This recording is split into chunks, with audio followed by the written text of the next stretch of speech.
Welcome, ladies and gentlemen, to the Julian Marquez interview game show. Good questions, get an answer. Bad questions, we'll get a buzzard. First up, we have John Morgan. Let's go. Wow, I feel so on the spot now. Well, Julian, there's only one place we can start with you, of course, and that is Miley Cyrus. We have to get the update. You know, nobody wants to talk about anything other than fight. They need to know what's going on with you and Miley Cyrus. Everybody always wants to know, and this is the thing. We've talked. I've asked her to come to events. She's down to come to events. She's got to get her schedule there. She's a busy girl. She just signed new contracts. She's making new music. There's a lot of stuff going on. And honestly, we're both going to just be friends. I'm not looking for a relationship. I wanted to get a Valentine's, and that's what I did. It was amazing. It did what it did. But my heart, my achy, breaky heart is not broken. But I will tell you guys this. ABC needs to hook Julian Marquez up with a UFC Bachelor. I think you all would tune in. You would love it. You love the personality. You love the excitement I bring. I'm just saying, we have ourselves a network televised fighter that is able to produce the greatest show of all time. Plus, all the other bachelors are just like, they're boring, you know?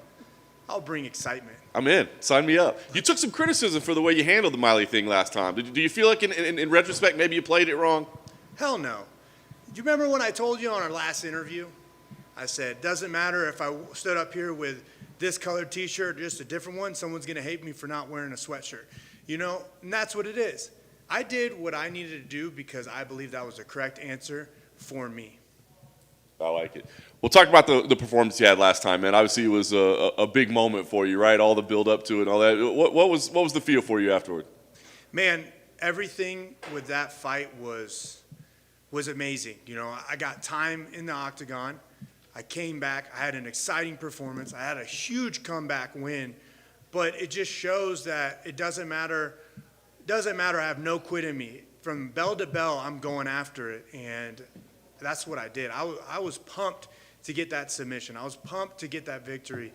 I was pumped to get the media push that you guys gave me. You know, I stole that whole entire card.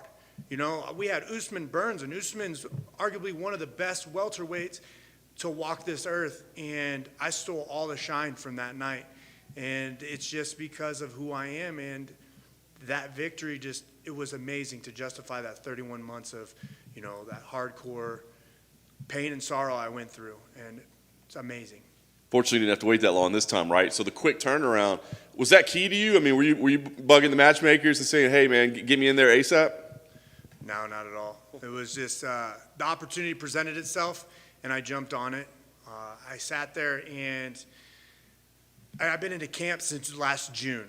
You know, I was supposed to fight August, November, then February, and now, like, I haven't stopped training. We don't stop there at Glory MMA and Fitness in Lee Summit, Missouri. Like, we're here to make statements. We're here to put in the work, and we're here to capture the results. And that's why when this opportunity presented itself, the very first thing we did, Jason House called up Mick, said, you know, unfortunately Zach is out, but we have Julian to replace him. And he's like, all right. So that's how we are. Nice. What do you think about the matchup itself? I mean, obviously it's a guy that's been around for a long time, got a little bit of a name. Do you like the matchup? Absolutely. Like, look at this. Think about it. Sam Alvey, who doesn't like to wrestle and likes to throw hands, against Julian, the Cuban Missile Crisis Marquez. Got to look over at my boy Vince because he hates when I talk about myself in third person. Is about to throw ginormous nuclear bombs, and Sam's going to try to do the same thing, but I'm way faster, stronger, and I want it way more. Nice. Should be exciting. Lastly for me, let me ask you, I mean, obviously, you know what the story was last time. It was building back to everything, all that you went through, and now you're just kind of back in the mix again, right? So what's the goal? I mean, are we talking about contendership, or is it more about outside opportunities like The Bachelor and things like that? I mean, what's the goal here for you? Man, the main goal is to make sure my life is taken care of from start to finish. When I came in here, I wanted to be a champion. When I was injured, I wanted to be a champion. When I came back, I wanted to be a champion. And that's the same thing I'm doing. But at the same time, you have all these fighters that are pissed off about, you know, all these like sponsorship deals. Oh, we're not getting this. Most of these guys don't know how to market themselves to build their name. to where a sponsor will give you money. And that's the thing, is that I'm trying to build my name so these sponsorships can come my way outside of the Venom deal, which, by the way, that apparel is freaking amazing. It's absolutely stunning. It's bright. I literally am walking out with red shorts, and I feel like the Red Power Ranger, and I feel like my childhood heroes. Like, I'm an action-packed fighter. I'm a Power Ranger. I'm going to sit there with a Power Ranger stance, and I'm going to save and defend Earth from Sam Alvey, the evil person. I don't even know his name right now. I can't even think. Nobody's ever called Sam evil. He is evil. Sam tries to play these games. You know, he tries to be nice and all this stuff. And, like, you could see right through it. Trying to buddy so you won't do this. Man, look, outside of the game, you know, we can be cool and cordial. We're fighters. I respect them. But when we get locked up in that octagon, I'm here to fuck you up. You're trying to take my paycheck. You're trying to take my stardom. You're trying to take something away from me. You're trying to physically harm me. Now, I'm going in there to make sure that doesn't happen. I'm going in there to be giving that type of, you know, energy, giving that type of performance. So I'm going out there to fuck you up, and that's it. What would you say to the people who think that the green Power Ranger was superior to the red Power Ranger? Man, look, I don't care as long as you like Power Rangers. That's the thing. We can rock together. We're all on the same team. You know what I mean? We're on the same team. We all have just different color uniforms. That's it. But at the end of the day, we're on the same Power Ranger squad, and we're defending this world from evil. Just wanted to circle back to some of the things you said at the beginning of this media scrum. When was it that you realized that you and Miley would prefer to just be friends rather than a romantic couple? Well, in all honesty, like, there's no way I want to be in a relationship at this present moment in time because I'm building my own empire. And I've talked to her, everything. Like, I don't know why everyone sits there and thinks that it was like a dumb idea or they're mad about the response I had. I think it's better because if I would have did what she asked, then I would have been no different than any other annoying person out there that would normally do that. And she's like, yo, I'm not going to talk to this guy because he's going to show up at my house at 3 o'clock in the morning with a bump box sitting there playing Never Say Anything, John Cusack style, just like, yo, those are creepy people. The people that would shave something or do something for like a female like that, like would alter their body because a girl asked you to go out on a date with her, like, oh yeah, come on, man. She's not that heartbroken, you know? So I just sat there and was like, all right, you're having fun, I'm having fun, boom.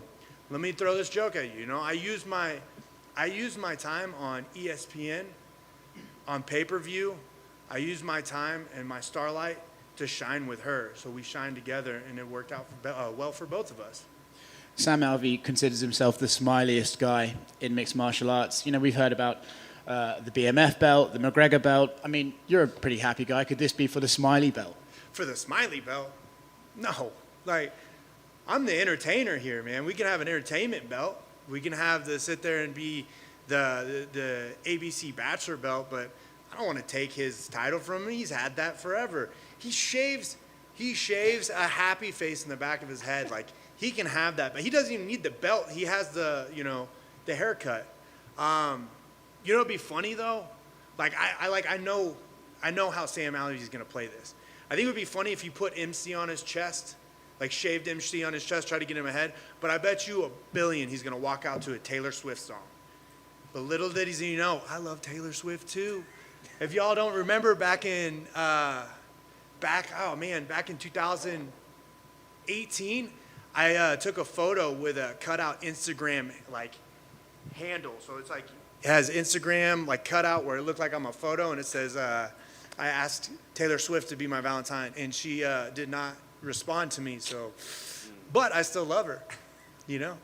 And last thing from me, for someone who hasn't seen The Bachelor, could you give me sort of the 30-second elevator pitch on what it's about and why you'd be the perfect star for it? The Bachelor is where you take a single man, a hopeless romantic, and you put him in a house full of a number of beautiful women. And all those women try to compete to be with that one man. And why I would be great is because the typical bachelors are millionaires or they have a lot of money and these girls always want to be on the money. That's cool. But they try to act normal. They try to make everything cute and blah, blah. No, I'm going to sit there and go Joker style, and the first thing I'm going to do is break a pool stick and say, we only got one position. Who's going to take it? And let's see how they react. That's what I'm going to do. I make TV. TV is what I'm made for, and ABC is definitely going to love my type of humor. I'm going to take the belt for the corniest question asked. Let's go. Did Miley's song choices for the Final Four, did they hit you like a wrecking ball, or were they iffy choices?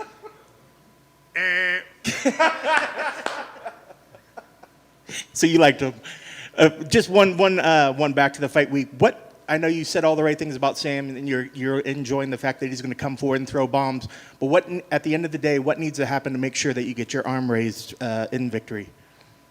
Man, what needs to happen? That's a very unique question, because, we could sit there and say Jupiter needs to hover beside Venus, or Pluto needs to become a planet. Like, there's all these different things that you can say that would happen. It's not what needs to happen. It's what I need to do is when I need to show up and go after it. Sam is a type of person that is a fighter. He's a veteran. He's hard to put out, and he's a tough athlete in himself. But I need to just go out there and go take it, like I did in the Maki fight. I took the third round. Difference, I was just trying to find my footing and trying to figure out where I was in that fight, and I figured it out. And that's all that needs to happen. I just show up. I'll show up. It may not be in round 1, or it may be in round 1, maybe in round 3. But you're going to see me in there, and you're going to realize, ooh, golly. Best of luck. Are we it? That's it? You guys kick me out? Hola, Julian, para tus fanaticada latina, ¿qué esperamos del cubano de la misiles crisis este sábado?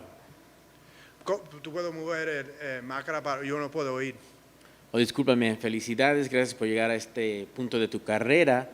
Y para tus fanáticos latinos, ¿qué podemos esperar de Julian Marquez este sábado, quien representa a los cubanos en el octágono?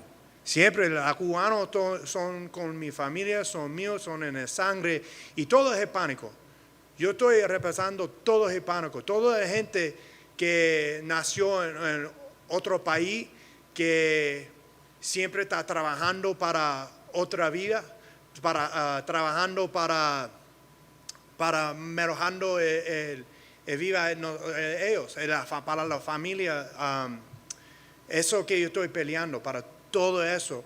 Los hispánicos son más trabajadores aquí en este país y en el mundo. Y yo estoy representando todo eso, porque la cubano siempre te va a subir. La cubano son el tiburón de tierra, ¿ok? Y yo soy el tiburón de tierra, y hoy, este sábado, yo voy a comer. ¿Qué esperamos, amigo? Porque hemos tenido a Ricardo Lamas, Jorge Masvidal, a Joel Romero, los que todavía no conocen a Julian. ¿Por qué no? ¿Qué necesitamos para que llegues a la próxima etapa de ser la próxima estrella del octágono? Tú estás hablando de toda gente que tiene peleas como 10 o más peleas en el UFC. Yo tengo 3, este se va a hacer el 4. Ponlo al frente de la cámara, ponme en el octagon, en la jaula, y tú vas a conocer el nombre de Julian Marquez. De acuerdo, men. Esperamos que puedas finalizar a tu oponente o nos des 15 minutos de guerra contra tu contrincante este sábado. Sí, este sábado yo voy a terminar la pelea. No importa, antes de 15 minutos yo voy a terminar la pelea. Yo voy a hacer que la gente quiere hacer. Yo quiero para terminar, la gente quiere para terminar. La gente quiere Julian Marquez para subir el brazo. Toda la gente quiere para yo ganar. Y yo también. Yo puedo usar todo ese energía para esa pelea este sábado. De acuerdo, men. Muchas gracias y saludos. Gracias. All right, boys, girls, lady.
Joe, obviously you had a great win last time out, but it was 8 months ago, right? It took a while to get booked again. Was that by design, or what's been going on in the last 8 months? No, I said it looked like, on the outside looking at it, it looks like I took a paternity leave, but no, I was ready to go. We had said maybe the end of November, December would have been perfect. That would have given me like 3 weeks with the little one just to get the new schedule and then good to go. But I'm assuming just because there's so many events, so many new guys that are getting signed, and I'd imagine, getting everybody fights is really tough. So I've just been training since then, staying super busy, and, I think I'd like to be more active, but I think these long breaks between fights are good because I think if you watch the Hubbard fight, you can almost throw it away. If you watch the Wyman fight, you can throw it away if you're my opponent. So I think I get to make these leaps and bounds, and while I'd like to be more active, I think I get to show a whole new, version of myself on Saturday night or Saturday morning. What'd you think? Yeah, Saturday morning. It's going to be an early one. What'd you think about the matchup itself, right? I mean, a veteran like Jim Miller, guy's been around the game forever. What did you think when they came to you with that name?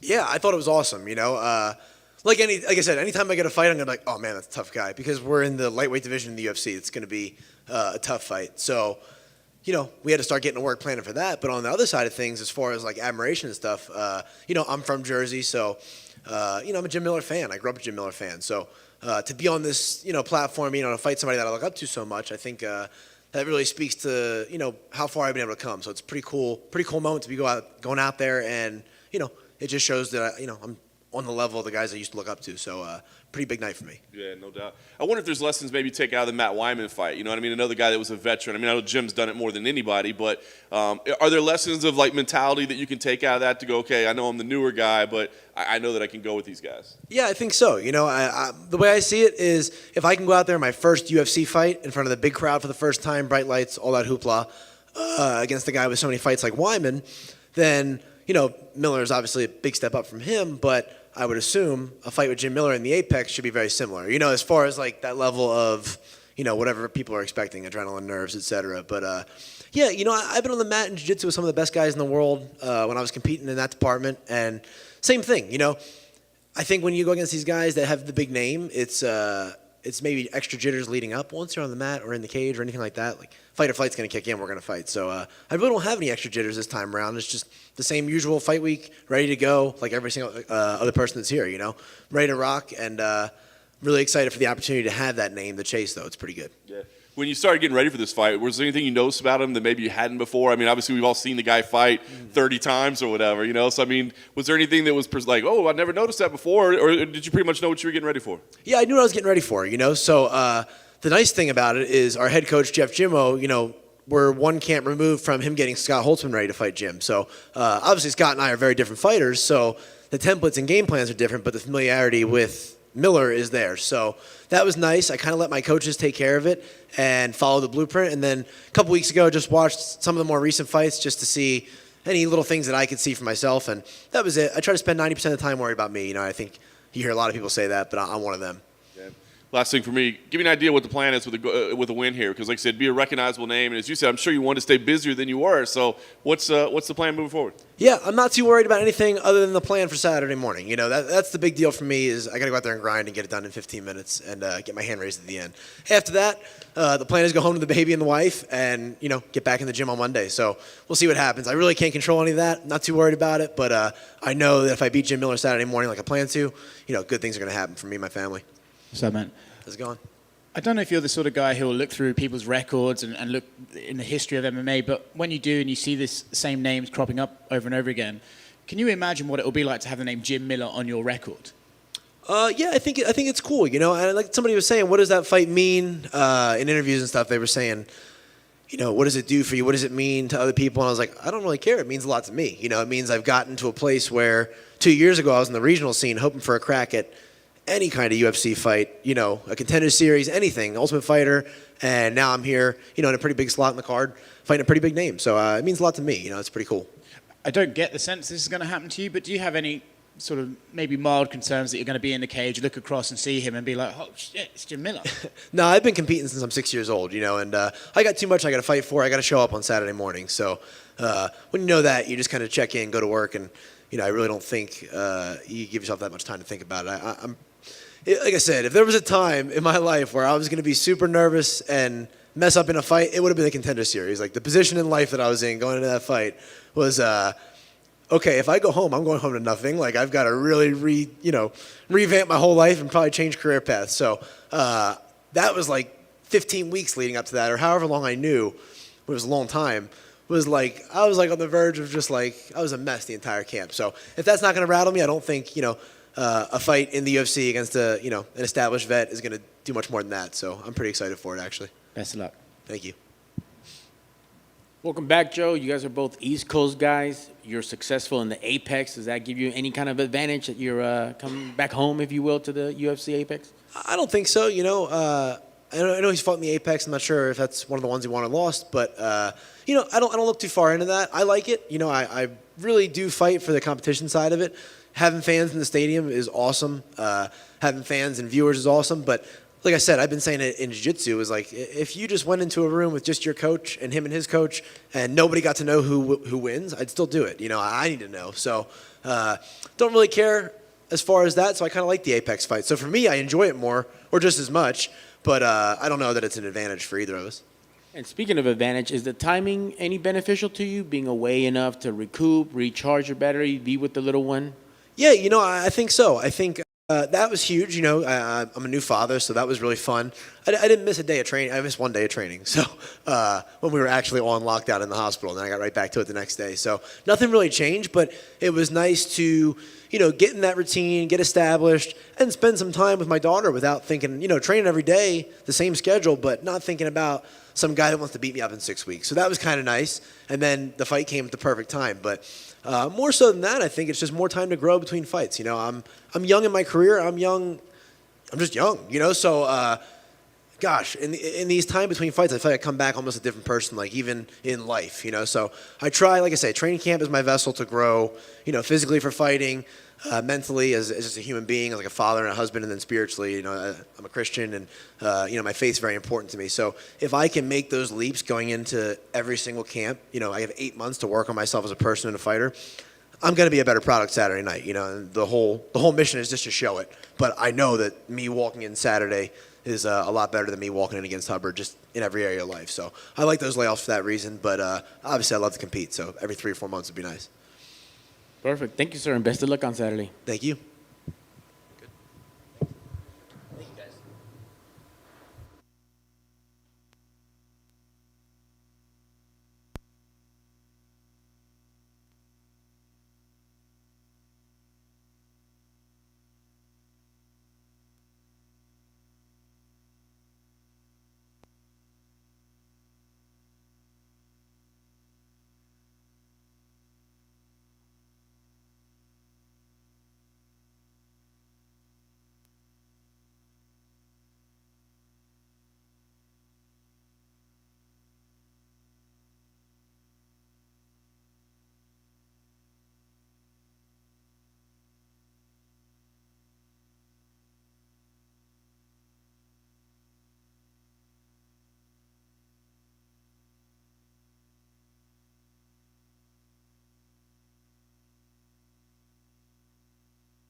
Sodiq, obviously the run in the UFC has been perfect so far.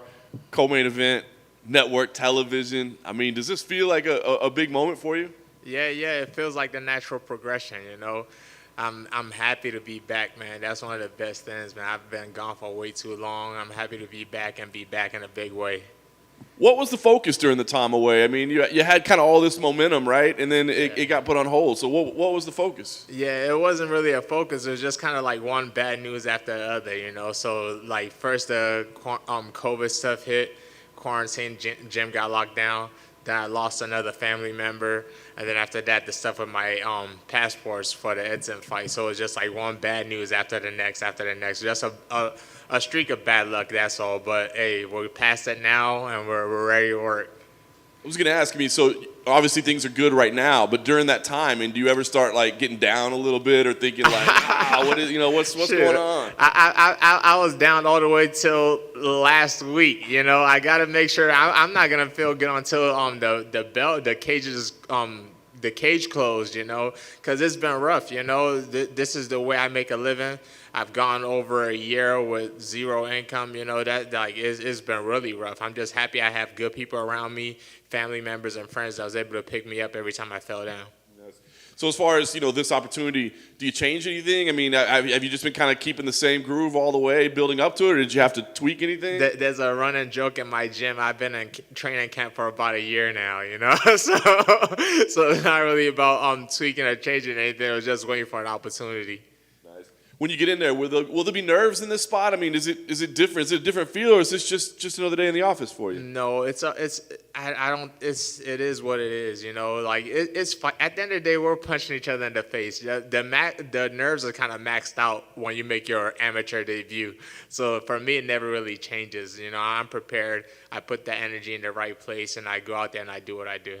Nice. Talk about the matchup itself. Obviously, Arnold got quite the run as well, right? I mean, he's got an impressive career record. So when they threw that name at you, were you excited about it? What did you think? Yeah. When I got that name, I kind of figured me and Arnold was going to fight each other deeper into our careers. I wasn't expecting us to fight each other this early, but then when I saw that I was having a hard time getting somebody to fight me and he was having a hard time getting someone to fight him, I was like, sooner or later, their hands are going to be forced to kind of just match us up against each other, you know. So it's a good challenge, man, and I'm excited. It's a good name. A win over Arnold will put me like straight. I think after this, man, I might try to call out top 6, top 7. I was going to ask you, I mean, a win here, you've kind of had that prospect tag for a long time, right? People saw you coming up, but a win here, you feel like now we're talking about contender type stuff? Yeah. I think it's time for us to leave the prospect title behind us, you know. Like after this one, it's definitely possibly fighting for the title, you know. Like I see a clear path towards that after this fight. As far as the matchup itself, is there anything he does in particular that you're most concerned about, or anything that impresses you the most? He's well-rounded all around, you know. I don't think there's anything that stands out big, like I have to watch out for this, or this. It's just being solid all around. I feel like we're kind of similar fighters in a lot of ways. It's just opposite stances. Yeah. Last thing for me, give me the goal here. I mean, obviously you talk about the time away. I'm sure just, getting a win and collecting 2 paychecks would be nice, but is it just that, or does it feel like, going in there and making a statement, doing something spectacular? I definitely want my 2 paychecks, trust me. Don't nobody want to go home with 1 paycheck. But yeah, like I said, I feel like I've been gone for a while. A couple of people might have forgot who I was, so I definitely got to. That's not going to be difficult, because anybody that's seen me fight, they just got to watch me fight again to remember. My fighting style is pretty exciting. So it's not necessarily doing anything that's out of my character. It's just getting the opportunity to perform. And that's what I'm happy about, to be back here with the opportunity to perform. Hey, Matt, you mentioned there was a joke that you've been in training camp for a year. We sometimes hear fighters say that training day to day is one thing, but when you have a fight at the end of it, that can really get you motivated. So when you're going for a year without that, how tough is it to just get up and go to the gym and just go through it all over and over? Yeah, so the thing is, the joke about the training camp for a year is like my training schedule never really changes much with me having a fight. The only thing that changes is that now I have an opponent to focus on, and I might address like certain skills and stuff like that. but the training has always been pretty consistent. And I did have a matchup with Edson last year, so I was preparing for that. And before that, I was still training pretty consistently. So the joke about me being in training camp for a year is just that, like, I've just been pushing the same kind of intensity for about a year straight, you know, and without somebody in front of me. Is there any fear that you could hurt yourself by doing that, or is that just what's worked for you? No, it's exactly that's how it is. It's what's worked for me so far. I'll feel more fear or strain away from that than I would keeping it up. And last thing for me, any difference in fighting a bit earlier on in the day? No, I've always been kind of all around my whole career. You know, I fought overseas. I fought in different countries. Even when I first got into the UFC, I fought in Australia, and that was like a Sunday morning, you know. So that I think it's all good. At the end of the day, I'm going to be fighting around, I think, afternoon time. That's going to be even better, honestly, because now after the fight is over, you get to go enjoy the rest of the day. You know, it's not just locking in. I'm not the most partying kind of guy, so most of the time after my fights, is the only thing that's open is like clubs and stuff like that. At least now I can get to enjoy the regular boring people's life. Welcome back, my man. Your opponent also is coming off of a layoff, and you guys match up well with people kind of not necessarily jumping at the chance to see you in that cage. What does it say that we got two boogeymen fighting one another? Yeah, hey, it means both of us are ready to step up, you know. That's why we both accepted it, you know, because nobody was trying to really give us a good shot in the higher rankings. I was like, hey, it is what it is. We're going to have to fight each other and then wish each other luck in the future, you know. That's perfect. So do we, I mean, layoffs or not, do we anticipate like a hard 15 minutes from you guys, or if you can get the finish, you get it? Hey, if I could go in there and walk out in 1 second, I would happily do that. Trust me, don't listen to these fighters when they tell you that they want to go in there and have a 15-minute war. Nobody wants to have a 15 or 25-minute war. I would like to go in there, throw one punch at Arnold, and walk right back out the ring. But I do prepare for all 3 rounds. Perfect. Thank you, sir. Welcome back, and best of luck on Saturday. Thank you. Thank you.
Mackenzie, welcome back. Obviously, quite the year for you last year. 3-0, a couple of finishes, great fights. I mean, does it feel like just kind of everything's clicking for you right now? Yeah, I definitely think I am at the right structure in my life. I have the right support that I need.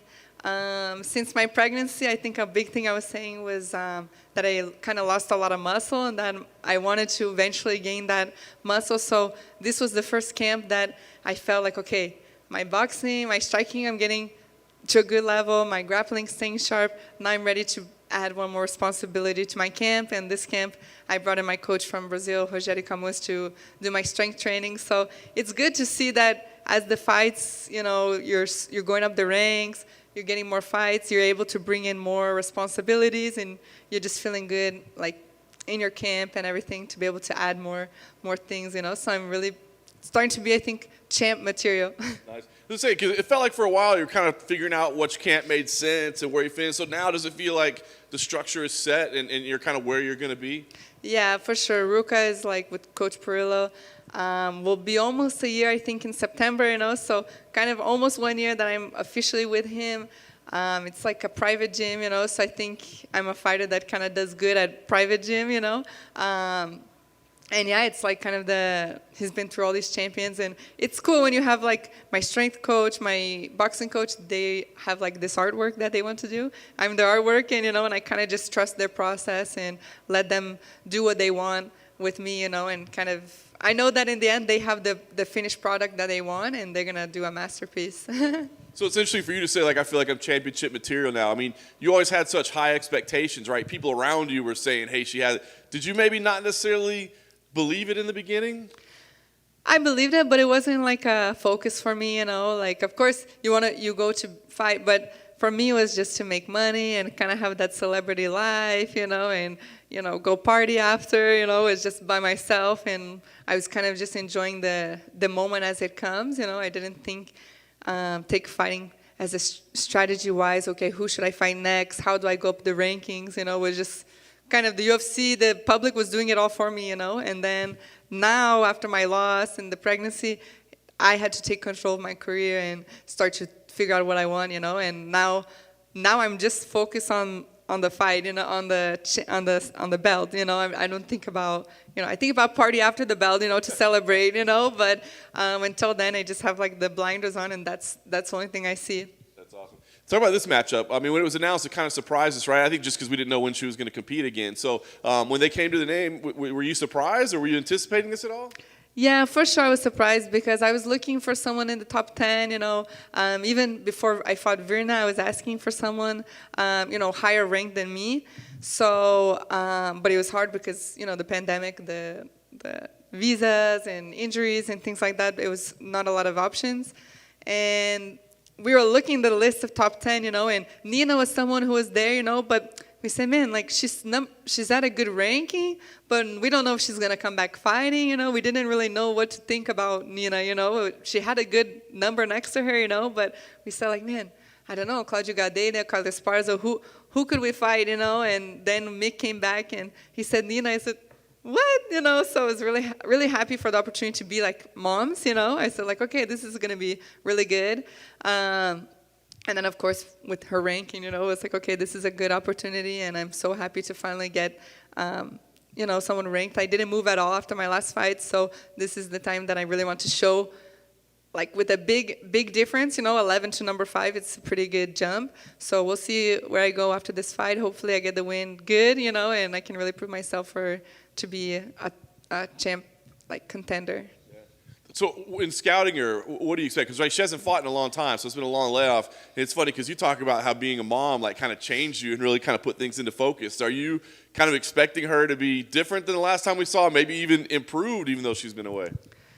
Yeah, I can't underestimate Nina at all. I think that if there's anyone to come and really improve in all the aspects, it's someone like her. I know for sure Amanda, she just had a camp too, so for sure they have a good support system, and they live fighting, so no way to not get evolve in some things. But I'm kind of like 14 months, I don't know, maybe 14, I think 14 or 15 months ahead of her in this whole process, like it's not, I didn't go through this like 5 years ago, my daughter's going to be 2 still, so I'm kind of just a little bit ahead of her, and I kind of know a little bit what she's going through, and really it's just you're trying to catch up, you're trying to catch up to where you left off at, and I think it's a good time to fight Nina. I can't, I know she did 100%. She gave her 100% in this camp to the best of her ability, but I don't think she realizes how much of a better fighter she'll be maybe in 10 months from now, in 15 months. And that's where I feel I'm at now, So, she's dangerous, she's strategic-wise, she's good. She's good all the way to the 3 rounds, She has good takedown defense, but I like that it's a striker versus grappler, like it's a little bit more fish out of the water when it's completely striker versus grappler, But yeah, Nina's you can't mess around. She's number 5 for a reason. So I think it will be exciting to see what her mom experience was compared to my mom experience. You mentioned Amanda. I know you're not fighting her, but is it intimidating at all to look over and see the GOAT in her corner over there? I've actually fought a girl that Amanda was in her corner too before, on Invicta. So I'm kind of used to seeing Amanda in the corner, all the time, So definitely, I've always had so much respect for both of them. Before they offered the fight, we like follow each other on Instagram and always talk to each other, So definitely I see them as like almost like friends, So yeah, I don't feel like intimidated or anything like that. I think it's really nice, nice to be like 2 moms, and enjoying this process. I know that no matter what, we're gonna have a connection, on whatever happens. Like, man, okay, I know what you're feeling, and I know she'll know what I'm feeling to like get here, and yeah, I'm excited. Last thing for me, you said impressive win here would be big, and now you're focused on the belt. So what do you think? I mean, when you map it out, can you be there by the end of this year? Yeah, I think so, for sure. Like I said, all depends what happens on this fight. I think this fight's going to be a big determining factor in my career, So hopefully winning, and winning good will really set me up for, what could come next. They have like Rose, Carlos Parza, Yan Shannan, and Zhang Weili. They're all fighting in the next 2 weeks, So a lot of things are going to happen in the top 5. I would like to have maybe 1 or 2 more fights. Really, my coaches, they decide, when they think I'm ready. I think jiu-jitsu-wise, I can beat any of them, the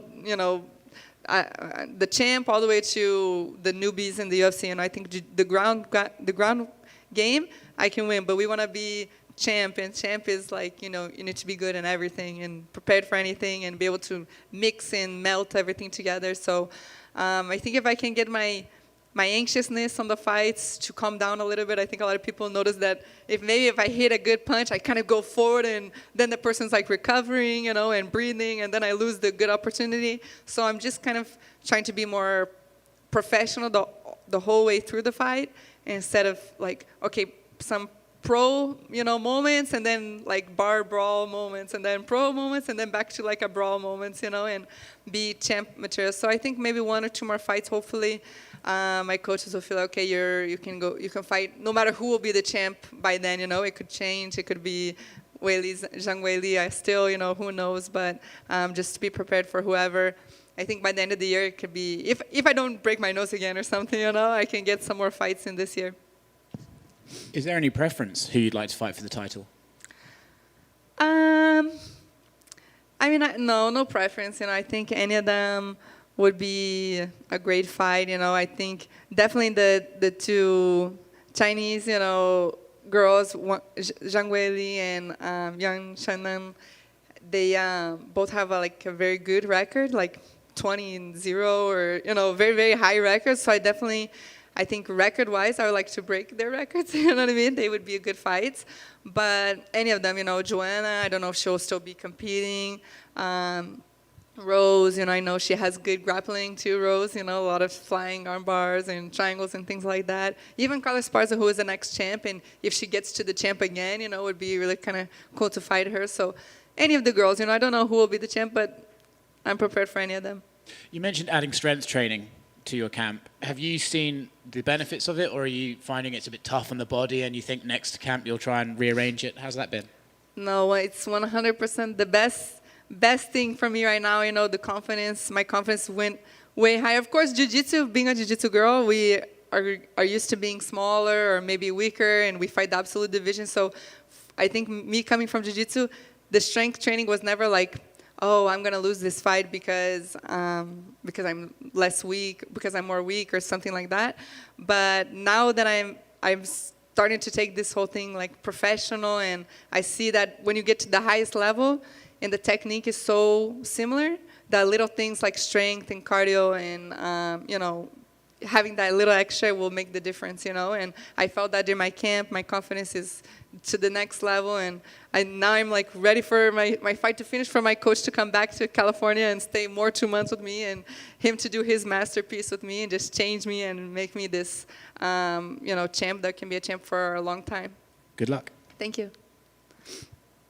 Welcome back. You mentioned being a jiu-jitsu girl and then also combined with losing a little bit of muscle. Mackenzie, do you see that as an advantage, that you're able to make weight easier and that the muscle doesn't betray you in the later rounds? Yeah, like now I'm 120. I'm 120 pounds, and like my last camp, for example, I was 120, but now I'm the same weight but stronger. You know, like my legs are thicker, my arms are more defined. You know, so it's. I'm not gonna lie, I have traumas, you know. I have a lot of traumas weight cutting wise, you know, from not making weight, from being stuck in the sauna and everything stopped working. You know, you cramp up your whole body. So for me, it's a little like process I'm going through, and I think that's part of this whole being champ prepared, you know, is trusting the process. And I'm thinking like, man, I'm the same way, but I have more muscle. And they say like, no, the muscle loses more water easier, and it's gonna be easy the same way. So it's scary, you know, you don't want to go through the same experience before, and I definitely will never let that happen again, but I think it's helping. I think it's helping me mentally wise, break any traumas that I have, and just, you know, have that edge when it gets down to it. You know, you see Zhang Weili, she's so fit, you know, her cardio, you know, her body, her physique, you know, it's like really champ material, and that's what we need. Everyone like sees my fights, they say, man, she's so good, but man, her legs she lost a lot of muscle, you know, after the pregnancy and all these things, you know. So now I'm trying to like not let people say anything about anything, you know, my striking, my ground, my physique, everything, you know, we're prepared for everything. Excellent. And you know what, look, I'll add to that, because we've definitely seen your progress, your evolution, because you look more patient in there. You have clearly gone past the traumas and look happy even in the second and third round, as opposed before you had this type of nervous energy. Yeah, definitely. I mean, that's all the mindset, you know. I get so excited, you know, you feel like, I always felt that the strategy of the girls is to take me into the deep waters, into the second, third round, you know, and I start to get a little, not panic like I'm gonna lose, but man, people are going to say, like, I didn't submit in the first round. She's going to start getting confident. You don't want the fighter to get confidence. You know, you want to keep that confidence away. So you could tell that, like, if I went past the first round, I started to get like, oh, man, I need to finish. And then that anxiety that you go through kind of makes you lose good opportunities and things like that. And now I think my last fight was really good to show kind of the rest of the division that if they kind of try to come with this, I think most of the girls will do this strategy, you know, like kind of make points and keep their distance, hit and walk away, hit and walk away. And I think in the end I was able to show, like, yeah, it's okay. It's good to have strategy in fighting, you know, but in the end, you know, if you have like a lot of heart and a lot of dedication, like keep moving forward, you know, and you want to go to the judge's decision, you know, it's going to be risky because the judges see all of that, you know. They see who's going forward. They see who you know, keeps pressing the pace and things like that. And that's something that I think it's really hard to take away from me, you know. So even if they try to go strategic against me like that, I think it won't work, you know, because I just keep going forward, you know, with calm and things like that. And yeah, I think that's that. Especially if you win one round and lose one round, the third they need to come close, you know. And me being a grappler, that's good to get close, you know, because that's a little bit more opportunity for me to take to the ground. Excellent. And I know it's still a couple of weeks away. It is your division. Do you see a new champion being crowned at the end of the month, or Zhang retains? And they asked me a lot that question. I think I think if there's someone to beat her right now, it's Rose, because me, like I said, I'm looking at the belt already, you know. So for me, I'm thinking Zhang Weili, you know. I think okay, the way to beat her is the ground submission, like to submit her, you know, jump on her back. I don't know anything, you know, jump on the legs, and I think that Rose has all of that. She has that style where she can do some flying armbar. She goes for kimura. She does these things, you know. But I think that Zhang Weili will keep the belt. You know, she just seems like she's at such a good moment in her life, you know, in her career. I don't know either of them personally, you know, so just by social media, you know, I follow both of them, and, you know, you can't judge too much by social media, but all I see of Zhang Weili is just training, you know, so it's really hard to think anything else about her than, man, she's just training, you know, and so I think it's hard to take her off right now, but if there's someone style-wise, I think Rose is the one to do it, you know. But I think right now she's just at a really good moment in her career, and I think that Jean will keep the belt one more time. All right. Thank you for everything. Best of luck on Saturday. Obrigado. Thank you. Wait. Good.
Marvin, obviously it's been kind of a wild ride to finally get here and get to fight week. So what's this experience been like for you? You know, getting ready for a big fight and then losing an opponent and switching it up. What's it been like for you? I guess now this became almost normal. Like this is more normal than actually having a fight and with the same opponent showing up and fighting the same opponent that you were supposed to fight. But yeah, man, a little adjustment has been done, and I'm ready to go. And at the end of the day, I don't care who's gonna be in front of me. I'm ready. And this time, I knew I was gonna fight 5 rounds, so I prepared for 5 rounds, and the rest will be history. I know clearly you would fight anybody, right? But you're at this time in your career, right, where you're like right there and decisions matter on who you fight and that sort of thing. So was there any consideration, like, again, I know you'd fight anybody, but was there any consideration like, hey, is this the right career move to take this fight? Yeah, I mean, I wouldn't have fought like a guy that got signed yesterday, but like any top 10, at this point, like people don't realize, but there's a lot of work going behind the fight, and like it's not just my work, it's all my teamwork, like King's MMA work. Like I need to give back to these people too. So, and at the end of the day, I think it's more about the performance that I'm gonna put on than the opponent. Like Derek Brunson got pushed up so high in the rankings by beating this guy in like not even in a great way. So I go out and I do me, and I'm gonna be right there next in line, I think. Yeah. I know you weren't necessarily impressed with Kevin's last performance. What did you make of that whole thing? It was one of the weirdest fights we've ever seen. Yeah, weird. It's wild. I always say, I don't think Kevin Holland knows by the time he's walking into the cage what he's going to do the next 5 minutes in the cage. And that's why, like, you can't predict what he knows, what he doesn't know. So, you just make sure you approach him very methodically. You do you, and like my skills are not even comparable to him, I think. So that's it. I'm gonna do me. He's gonna do him. But I don't think there's much that he can do. Yeah.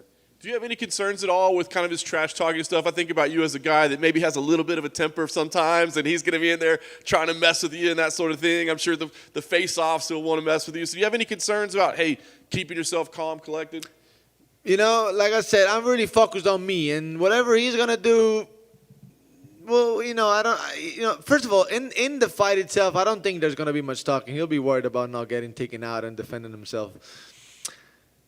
Whatever he does, I never plan weigh-ins and stuff before. So, all I do is when it's face off, like I treat it as like it's almost fight. Like I'm fighting. It's about like it's real, and that's the only thing that I do all the time. But the rest I don't plan it. So, I'm really focused on me, and whatever's gonna bring, I'm sure I'm gonna have an answer. Yeah.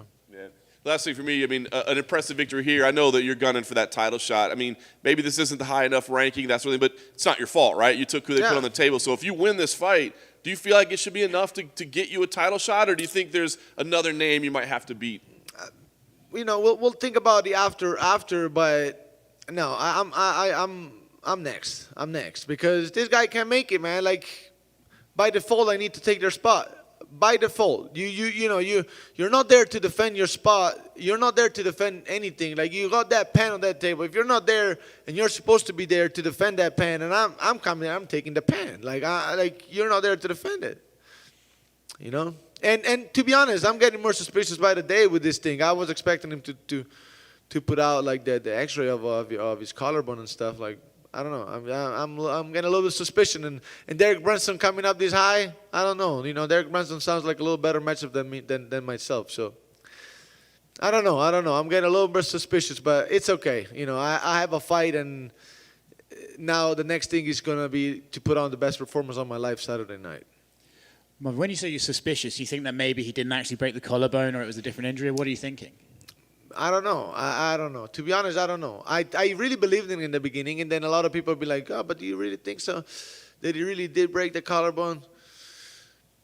I thought, yes, I think so. But then they brought it up a few times, and then I don't know. Like I was expecting him to show like more and say like, I mean, if I break my collarbone and I'm pulling out of a fight, I'm giving proof that I broke my collarbone. I don't know. He went private. I don't know. He went private on Instagram. Like, No, I mean he has a lot of followers. It's not that hard to find what he does, but I don't know. I don't think he's like. I don't know. I could be wrong though. He might have done. It's still a mistake on. Listen, they always say, "Oh, do you blame him for that? Do you blame him for, or do you blame him for that or not?" The responsibility to show up is still on you. I don't care. Like, and a fight, it's like I said, you're there to defend what you stand for, what like you're there to defend your spot. And if you can't show up, man, I'm taking that spot. When you first found out he was injured and out of the fight, how frustrated were you? Because this was a big fight. It's on prime time in Europe. It's a great opportunity for you and an Englishman to fight in front of that crowd. How annoying was it? Yeah, it was frustrating, man. I set my mind to fight this guy for like 3 months now, and all of a sudden they switched it up on me. But it's okay, A little adjustment has been made, and it's already in the past. When you look at him and Kevin Holland, in your mind, which one is the matchup for you? I think Darren Till was a tougher matchup. I mean, like, tougher fight in general. Is that because of the way Kevin acts in the cage or just skill-wise? I think overall it's a little more solid. It's I think his strikering is a little more sharper than Holland. I mean, he's definitely sharper than Holland. Like Holland just brings a lot of weirdness, but I think Till it's sharper and even physically is a little stronger and his takedown defense a little bit better. So I think I think Darren Till was a little tougher match, but they're a little like. Darren Till was southpaw, Kevin Holland's orthodox, but besides that, like they're kind of similar a little bit. Like they're both mainly striker. Do you look at the Kevin fight with Derek and think if he didn't behave the way he did, if he didn't continue to talk the whole time, he could have won that fight, or do you think he was never really going to beat Derek Brunson? No, the way Derek Brunson fought, I don't think he could have done much. To be honest, he just no. That's lack of skill. He you can't. No, he was not going to be able to stop those takedowns.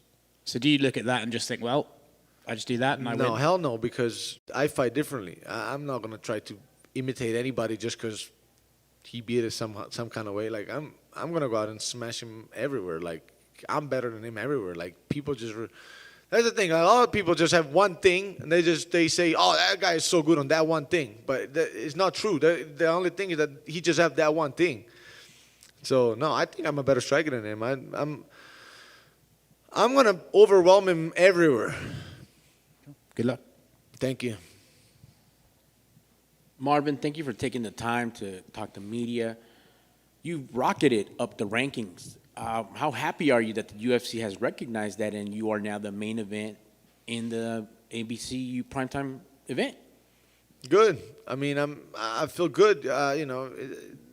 What I care is that I'm progressing towards what I want to get, But I feel like at the same time, I always said it. And okay, yeah, the number, it's a higher number, but there is still a lot to be accomplished. That just means that I can have bigger and better opportunities towards my goal. But I was never in to become number 5 in the world. And I never really gave a fuck about that. I'm here to be number 1. So,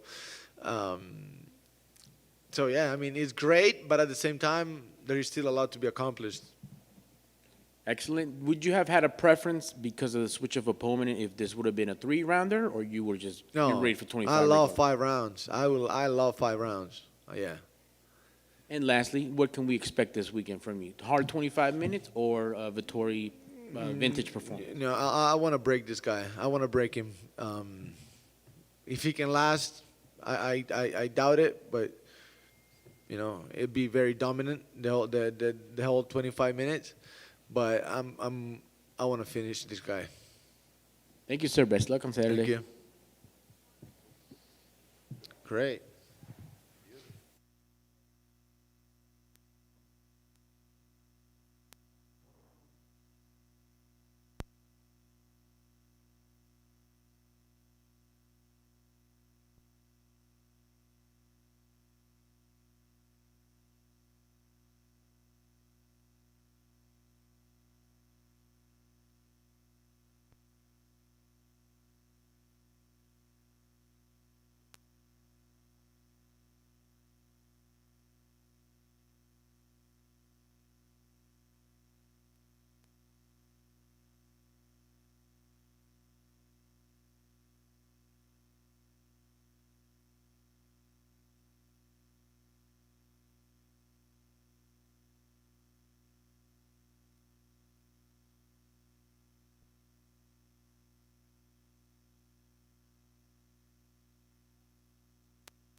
Danny, I know last time didn't go the way you wanted it to go. So give me an idea. What's the focus been like since then, and what's the key been to work on since you had that last result?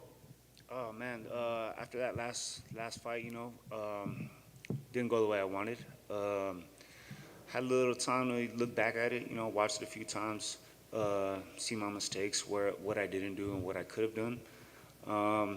Just went back to camp, got back right back to work, and just been focusing on fixing the holes in my game.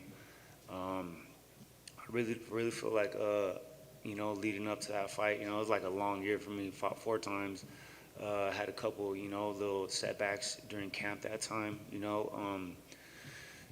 This is the first time I get an actual full camp and for a fight. All my other fights in the UFC have been 2 weeks or less notice.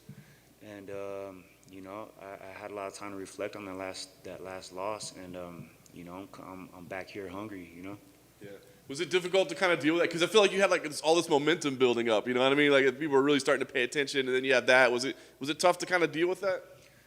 It was, but looking back at the fight, a lot like even I feel like I'm the one that should have got my arm raised that day. But taking from that fight, made me realize I can't be leaving it in the hands of the judges thinking that I'm winning the fight. So this time around, I plan to be more aggressive and not leave it in the hands of the judges because, we've all seen people, pretty much get robbed, and I just don't ever want to go through that again. Yeah. Did you have any regrets? I mean, like change of date, change of opponent, all, as you mentioned, everything was always last second stuff. I mean, have you decided like that's not the way to handle it moving forward, or is that just the reality that you have to in this sport? I don't mind, man. It keeps me on my toes. It keeps me, always prepared. To fight, to take these short notice fights. I don't mind. I wouldn't mind being that guy the UFC can rely on taking short notice fights. So yeah, man. Last year was just all work, and I've been in fight camps in January. I wasn't sure who I was gonna fight, but I packed up my stuff, and after that fight in January, went out to a BMF ranch, and just got an early start on this whatever opponent that the UFC was gonna give me, and sure enough, it was Mike Perry. Yeah, I was gonna ask you. So despite the loss, and we talked about all that. I mean, they give you Mike Perry, which is gonna bring eyeballs to a fight, probably gonna be an entertaining fight. So what did you think when they gave you that name? Man, that's a great opportunity. Especially coming off a loss. We're both coming off losses. And it's just a great opportunity. It's kind of like a blessing in disguise, really, for me, because I need a big name opponent, and as hungry as I am coming off that loss, this is the perfect opportunity for me. Nice. I saw all the work you've been putting in at the ranch. Had you been out there before, or was this the first time you'd gone out there? Nah, man. I go there quite a few times. I originally went out there because Cowboy has that Diego Sanchez fight. And, we're boys. I wanted to go out there, and, he said this is his last run, so I want to be a part of that. And, after this fight, I'm going to go back out there too. But, yeah, man, I've been out there a few times. Like, even before I was in the UFC, I was out there about 6 months at least in 2019, in preparation, in hopes that, I'll get the call. And sure enough, I got the Contender Series fight. I won, didn't get signed that night, but, I just kept grinding and, I got my opportunity. Nice.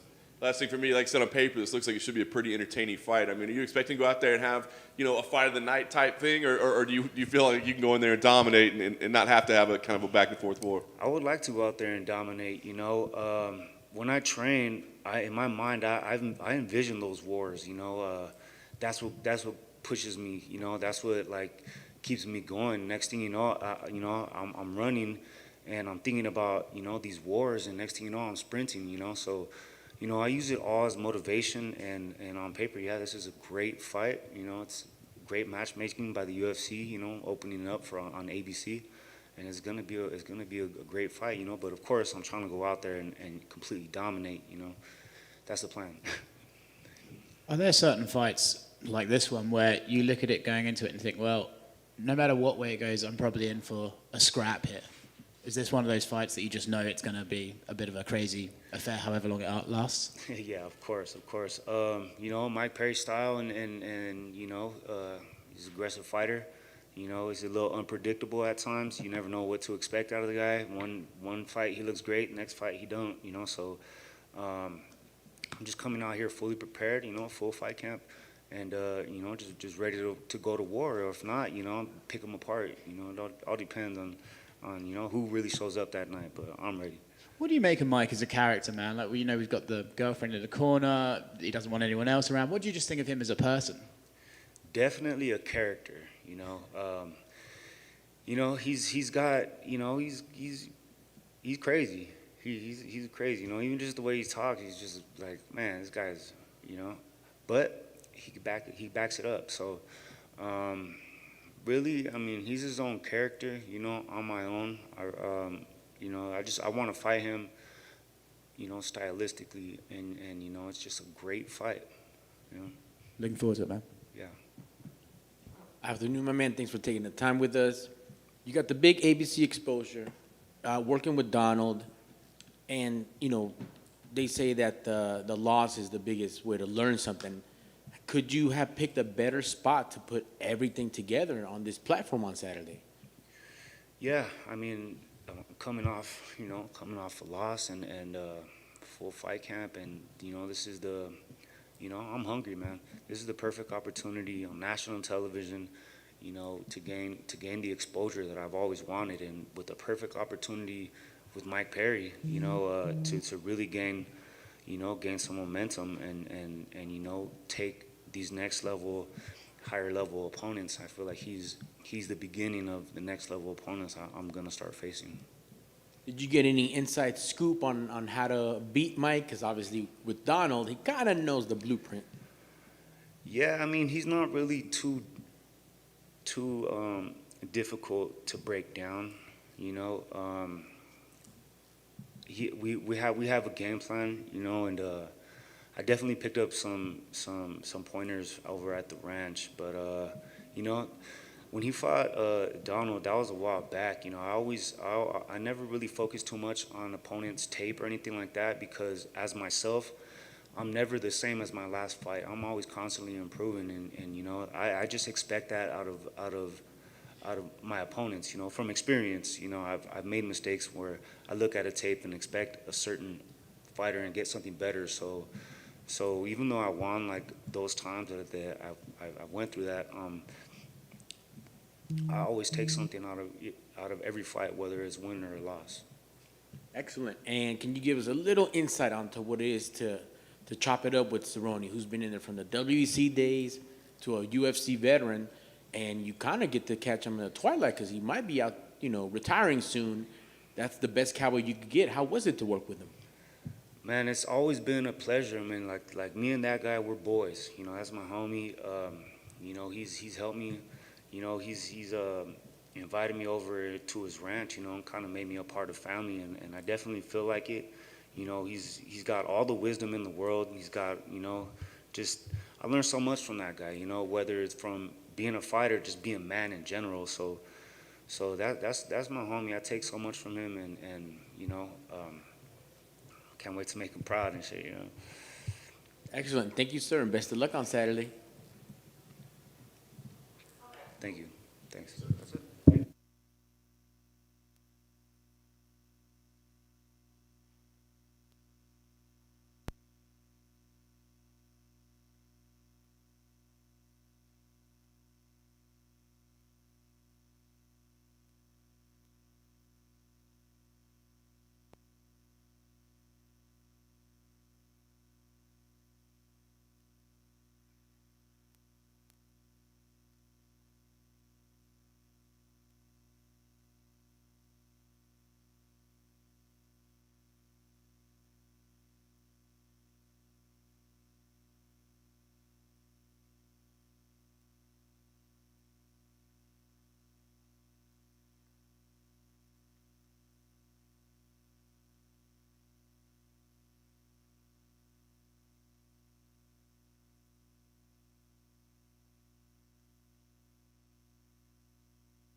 Arnold, you've fought some bigger names actually, right? Already, like more established names. But this, man, co-main event, network television, another young prospect. Does this feel like a big moment in your career? Yeah, man, this is huge. This is, I think this is bigger than the fights for the big names. Like this is, it's me against another big prospect, isn't it? It's like proving time. Yeah. That's it. Did you anticipate this one coming off? Because I know we were all excited when it got announced, but I think even he said he thought maybe you guys would meet up a little further down the road, Yeah, I was a bit surprised, I was pushing for, obviously I was supposed to fight Stevens, and I was expecting like another veteran like that, something like that, or Stevens himself. And nothing was happening, and then we got offered Sodiq, and I was like, you know what, yeah, that's a perfect matchup. Yeah, no doubt. Talk about the like you said, you had a fight lined up, it didn't happen. What's this last year been like for you as you've, kind of had to navigate through all this? Yeah, it's been pretty wild, isn't it? We've just been a bit hectic, like the training schedule is just constantly changing. Like obviously here things aren't shutting, but in Montreal, the gyms have been shut. I've been training over there. I've been like training in basements, training in parks, like. Yeah, running from the police, trying to train places and all sorts of stuff, Has it been difficult? Because sometimes we hear about, when guys are forced to take time off from fights, they actually improve because they can really work on whatever they want to work on. Has that been the case, or has that been hard to make those improvements during this time? Yeah, it's been, it was a little difficult at first, but no, it's been good now. It's been good. We're all good little thing going on. Nice. You talked about Sodiq being, kind of a fellow, rising star. What do you think of his game? I mean, when you break him down, is there anything that he does that really impresses you or catches your eye or you find dangerous? Yeah, man, he's a solid fighter, Like, that's it, he's a fighter. He's a good one. He's a good one as well. So, yeah, I'm looking forward to getting in there with him. Yeah. A win here, what do you think? Do you think it gets you respect? Because we said it's maybe not the established, the hardcores know how good he is, right? Yeah. But the casuals might not. So do you feel like this is a big moment in terms of your reputation or maybe not so? Yeah, I think it's huge. And all the guys that follow the sport, like they know. Obviously, people that don't follow it so much, they might know the names. There's people out there that still think Anderson Silva's the champion. You know what I mean? So, but people that don't know, it's less important than the hardcore. For me, the hardcore fans, their opinion, that's what matters. Yeah.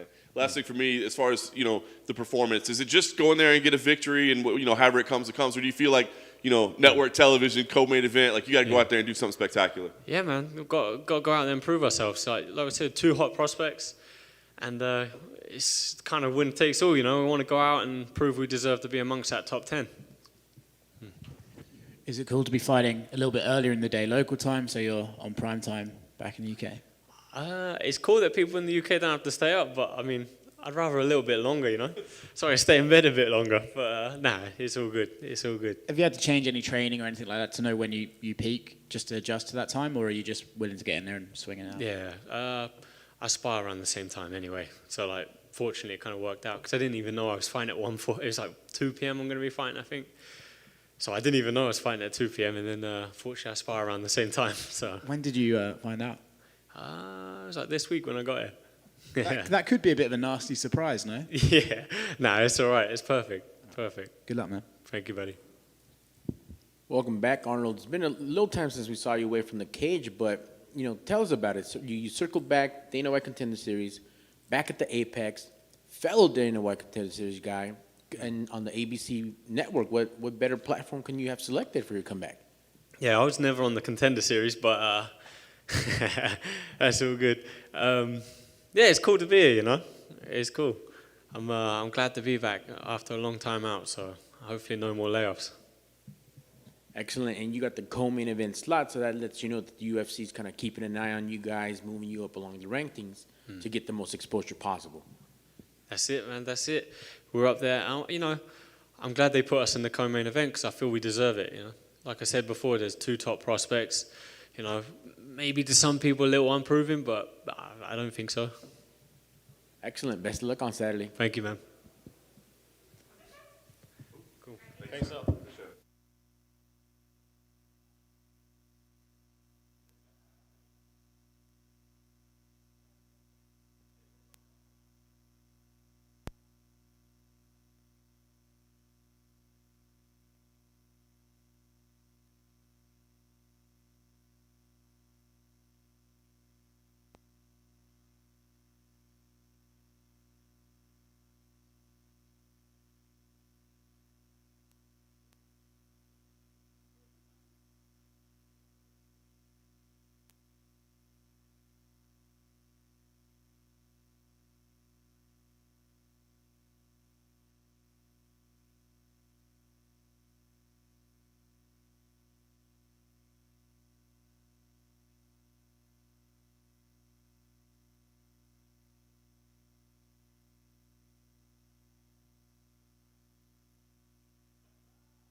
Loving everything. It's 21 fights in the UFC, and I just love all this. Yeah. Oh, it's funny, Sam. I was going to ask you, we think of you as this upbeat, happy, smiling guy, of course, but it's been a frustrating run for you. I was going to ask if it's been tough to keep smiling, but clearly not. Oh, my goodness. Oh, well, I don't smile because I fight. I smile because my wife's real hot and takes care of everything for me. Yeah, it's been a rough streak for me, and I'm ready to bounce back, very solid. I thought I bounced back last time, and I thought I bounced back the time before that. But this time I mean it. This time I'm bouncing back. I'm going to keep my job in the UFC for years to come. Does it feel like you're fighting for your job right now? Absolutely, it does. No, the UFC they won't keep me if I lose, if I draw, or if I don't know, if I get poked in the eye again, they'll probably cut me. As rightfully they should. I haven't won, and I am a winner, and I'm going to go out there and I'm going to prove it again this weekend. That's awesome. The last, obviously a loss is always going to be frustrating, but the last one seemed to really bother you. Was it the result, or was it just the effort? What was it that frustrated you so much? It was about the most perfect a fight as I could have fought. I got caught once in the third, and I was fine, got back up. I still outstruck. I don't need to go over how the fight went, but man, I couldn't believe, I stood in that cage and I could not believe how anyone saw it that way. And then I've watched it a dozen times since then, and it was a hell of a fight. It was a very admirable fight. It was great. But how anyone saw it a draw is beyond me. So the lessons you take out of that after the last two especially, is it just the old cliche, right? Don't let it go to the judges? Is that all you can take out of it? Yeah, and now since my last one particularly, but maybe my last two, I've been on a bit of in every interview I'm saying we need to reform judging. I don't exactly know how to do it. Joe Rogan had a great idea, and that's have more judges. Why only 3? Why not have 9 or 11 or 13? And I can't think of a reason. So every chance I can, I'm trying to preach that, because if there are judges that are going to do poorly, let's try to ignore them and with decent judges. Would you ever judge after your career's over? Would you want to be a part of that? I like coaching too much, so I would love to judge, but the problem is I wouldn't be allowed to because I'd be coaching every other guy on the card. I like coaching too much to judge. I have all the respect. I have all the respect in the world for the judges. I don't believe you. They've got a tough job. I'm sitting on my couch at home. There have been a couple fights where I thought, I don't know who won that round. And so I'd hate to be put on the spot like a judge is, but I think I'd get it right more often than they do. Nice. Well, let's talk about this matchup. Obviously a big one for you. What did you think when they gave you the name? Kind of a newer name to the organization, but a dangerous guy as well. So what did you think about it? Yeah, well, at first I was supposed to fight Zach Cummings, and he had a medical something happen, and so it was, not that last minute. About 4 weeks ago, I got Julian Marquez, and I looked him up, and dude's a stud. I've really enjoyed watching his fights. Every fight I have, I watch my opponent's fights over and over and over and over again. I like doing it. And it was really enjoyable to watch his fights because they were all really enjoyable. And there were things to take away from each of them. He kind of lost all of them until he'd win. His debut, he lost round 1 it was a good round, but he lost it. And then he won pretty dominantly in round 2. His last fight, he got beat up for 14 minutes and then dug down deep and choked him out. He has probably got as much or more heart than anyone I've ever fought. He's got a skill set behind him too, but I don't think it's quite at my level. Is that something you have to remember though in this fight? Is it like, hey, even if I'm beating this guy, pillar to post, he's got that in him, so I have to be careful until the very end? I don't have to worry about that because he's got heart and I've got more. I've got more heart. I could be tired, I could be bleeding, I could be swollen, I could be anything, and I'm not stopping. He could take my neck and he can have my neck. I don't need it. I'll use another one. Nice. Last thing for me, I'm curious. I don't know if you heard his comments yet. He was here earlier today, and he said, Sam Alvey's evil. I'm like, nobody calls Sam Alvey evil. He's like, man, that guy, he's like, I see through it, man. He's smiling. He wants you to be all buddy-buddy with him, but it's all a ploy. It's all a tactic. What do you think when you hear that? I didn't hear him say that. I'll have to Google it. Mike Perry said the same thing years ago. He went after me on Twitter, Mike Perry did. And then we had a fight together in Florida against, I was fighting Pracknell, I believe. And at the end he said, I was wrong. He said, yeah, I'm kind of sorry for it, but no, you seem like a good dude, Sam. I said, well, thank you. So you know what? He can think what he wants. For 15 minutes, I'm going to be evil. I'm going to try and shorten his life for 15 minutes. But before and after that, he's a great dude, and I will respect the hell out of him. Have you seen much of his out of the cage shtick with Miley Cyrus and stuff like that, or is this all news to you? Yeah, no, I saw that. He did my girl T Swift dirty. He didn't even mention her. And so, yeah, I guess it's, if Miley's in his corner, Taylor Swift's in mine. Well, it's funny you say that because he was there earlier and he says he believes you'll come out to T Swift representing her, and he says, no, I've got history with Taylor as well. So it could be a battle of the bands kinds of thing. Have you spoken to anyone at the UFC about the judge's decision that you were so unhappy with? No, because at the end of the day, they don't care. I mean, no, as they shouldn't. It happened already. It's done. I will in the future. I will be, putting whatever influence I have out there, trying to reform what judging is and how it's done and who does it and all that. And as I'm getting ready to step forwards more with that role, I'm just learning everything I can about what it takes to be a judge and everything like that. The only reason I ask is because you said you feel like you're fighting for your job with this one. But if they feel the same as you, that fight was scored so incorrectly, then maybe you're actually not on the edge as you seem to be anticipating. Hey, this is my 5th fight now where I haven't won. I do believe they felt that I won the fight last time, and that's why I think I wasn't cut yet. I don't think they'll give me that courtesy twice, and they probably shouldn't. If I can't dominantly win a fight like I know I can, I probably don't belong fighting in the Premier League of the world in MMA. Well, best of luck on Saturday night, man. Hey, thank you so much. Thank you for your time. We got a Dana White Contender Series guy coming in hot, tough alum, back against the wall. How much more Sam Alvey can this Sam Alvey fight get? Oh, you just wait. You just wait. I am so pumped up for this fight. I mean, I'm always excited to fight, but this one is something else. I've got nothing to lose. I'm going to go out there and I'm going to do absolutely everything. I'm going to do stuff you haven't seen Sam Alvey do before. You know that whole keeping my back foot on the cage? It's probably going to happen again because it's a habit I can't get rid of. But I'm going to fire so hard off there. My wrestling has never been better. I'm feeling great. I'm going to be bigger than he is. Going back down to middleweight, I'm going to be the bigger opponent again. I'm really excited to see how my light heavyweight body does at middleweight. Excellent. And you touched on tape. A lot of guys shy away from that. They say they don't study tape. You openly admitted it. What's the benefits of studying your opponent? Can you study too much? I like fighting. I like watching fighting. I like being parts of fights. So I watch fights. Might as well watch the guy I'm going to fight. Try and pick up. The fun thing is it's not so much what he does one fight to the next fight. It's what he does 8 fights ago to the fight now. And it's picking up on the habit that has been there for 8 fights. Like I said, my back heel is going to be on the cage. It's just the way I fight.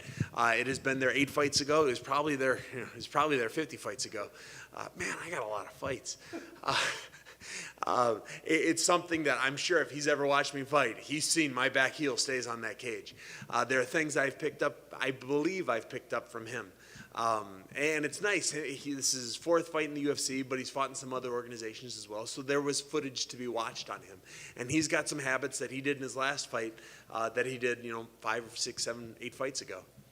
Excellent. And that is a future coach talking right there because Freddie Roach said when he trains people, he doesn't look for mistakes. He looks for habits. I like it. I like it. All right, man. Best of luck Saturday. Hey, thank you so much. Perfect.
welcome back. I guess just give us the feel right now. I mean, I guess fight week's not the same as it used to be, right? But being back on a fight week, what does it feel like for you? It's amazing. Like I've been waiting for this from the day that I got pregnant. There was never a thought that I wasn't coming back. It was always in the back of my head. I was still training. I was still in the gym. I was still going with Amanda. So I'm really happy to be back. And fight week is gives you a feeling it's unexplainable. Yeah. I know you always said you were stepping away and you'd be back, right? But 7 months, I believe, right? From birth to fight? 6.5, yeah. I mean, did you have that aggressive of a return in mind? Oh, I wanted to return earlier. Amanda kind of put the brakes on that and really put the brakes on it when she took her fight. So I kind of had to be there for her and get that fight out of the way, or I would have been fighting around that time as well. Talk about the preparation in the camp this time, right? I mean, you have to be selfish when you're getting ready, right? But obviously being a new mom is tough. So how difficult has the balance been this time? It is tough because I'm a very selfless person. I always put Amanda, baby, everyone in front of me because that's what makes me feel good. It's not like a complaint or anything like that. So I was always, half of my camp was during half of Amanda's camp, but I made sure she got everything first. I stayed with the baby at night and took care of the baby. We didn't have any help. It was just the two of us. And then since Amanda's fight, she's been doing it for me. It's cute watching her. Reagan will sit on the sidelines, watch me spar, starts laughing, and it makes everything so much better. That's awesome. What have you learned about moving forward? I mean, obviously Amanda's got a pretty decent career of her own that she probably wants to be pursuing. So, I mean, do you have to are your fights going to have to be scheduled where they're not at the same time, I guess? How's that going to work? Going forward, Reagan's changing every day. She was a really good baby. That's why I took this fight. She was able to sit in her car seat and watch me train. Some days I would just train separate hours than Amanda, sometimes at the same time, jump off the treadmill, give her a pacifier, jump back on. Moving forward, the only reason we were liking to do our fights close together is so that we can vacation together. She likes to go to Brazil after her fights for like a month, but if my fight's a month after that, it makes the timing weird. So sometimes you have to work with that. It depends on the fight. It depends where it's going. After this fight, and if I were to win, I would expect maybe a contender fight or a title shot. So that would probably become priority. Amanda's looking to defend her 35 belt. If that comes first, that's priority. We just roll with the punches. However it comes, we deal with it at the time. Nice. So what do you think about the matchup? You knew you were coming back, get it lined up. A pretty strong name, maybe not, as proven, I guess. She's still on the rise. But what do you think about when you got the matchup? Mackenzie's a super tough girl. She came back right after having her baby as well. I don't know if she asked for the fight or if the UFC thought it was a great idea. But, when they announced it to me, I was like, you know what? What's fair is fair. She came right back after a baby against Amanda Hibas, who was an up-and-comer. And I guess I'm doing the same thing, She's a very tough girl. She's not just a jiu-jitsu. She likes to throw. She's got a big heart.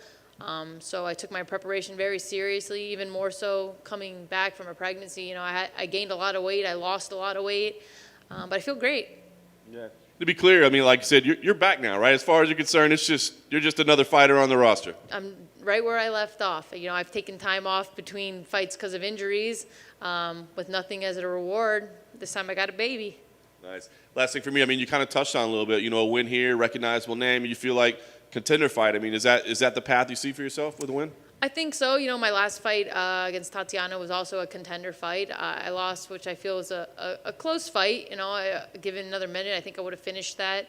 Had a rough week. I went into the fight with strep throat. I was on a bunch of antibiotics, so I didn't perform my best. Here we are 2 years later, another contender fight, but no strep throat. So let's see what happens.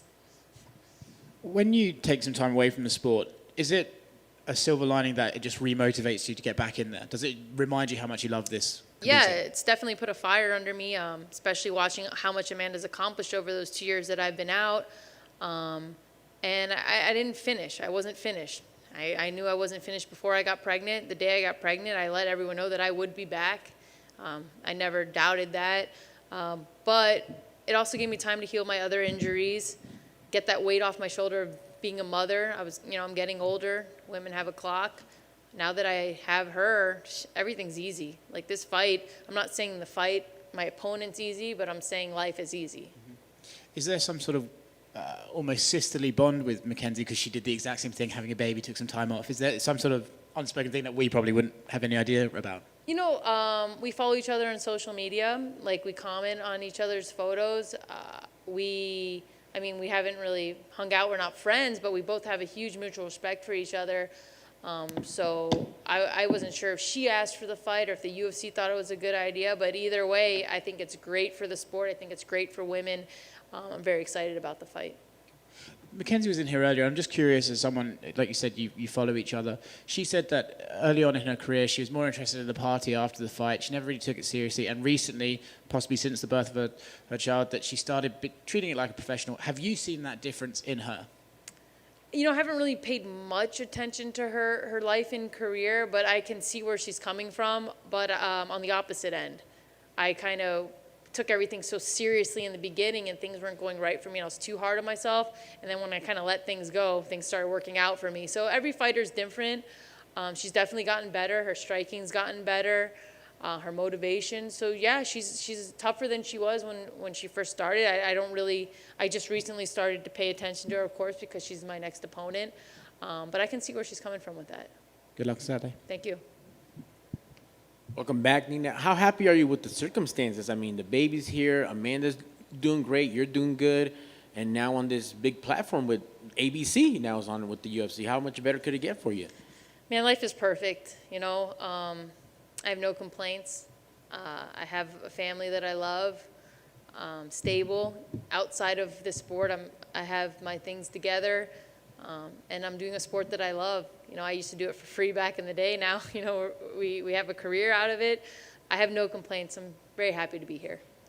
And they always say it's so cliche that things happen for a reason, but you touched on that. You were able to heal and let your body kind of recoup. So you kind of needed to fix a couple things after, you know, the time off helped. Yeah, the time off definitely helped. I used to joke after every fight that I was retired to take that pressure off of me, and this time I really was for about 2 years. Like, I didn't have a choice. So it did take a lot of stress off me. I didn't enjoy my pregnancy as much as I heard it could be enjoyable by just eating, and because I had that thought in my head, I have to weigh 115 pounds at some point.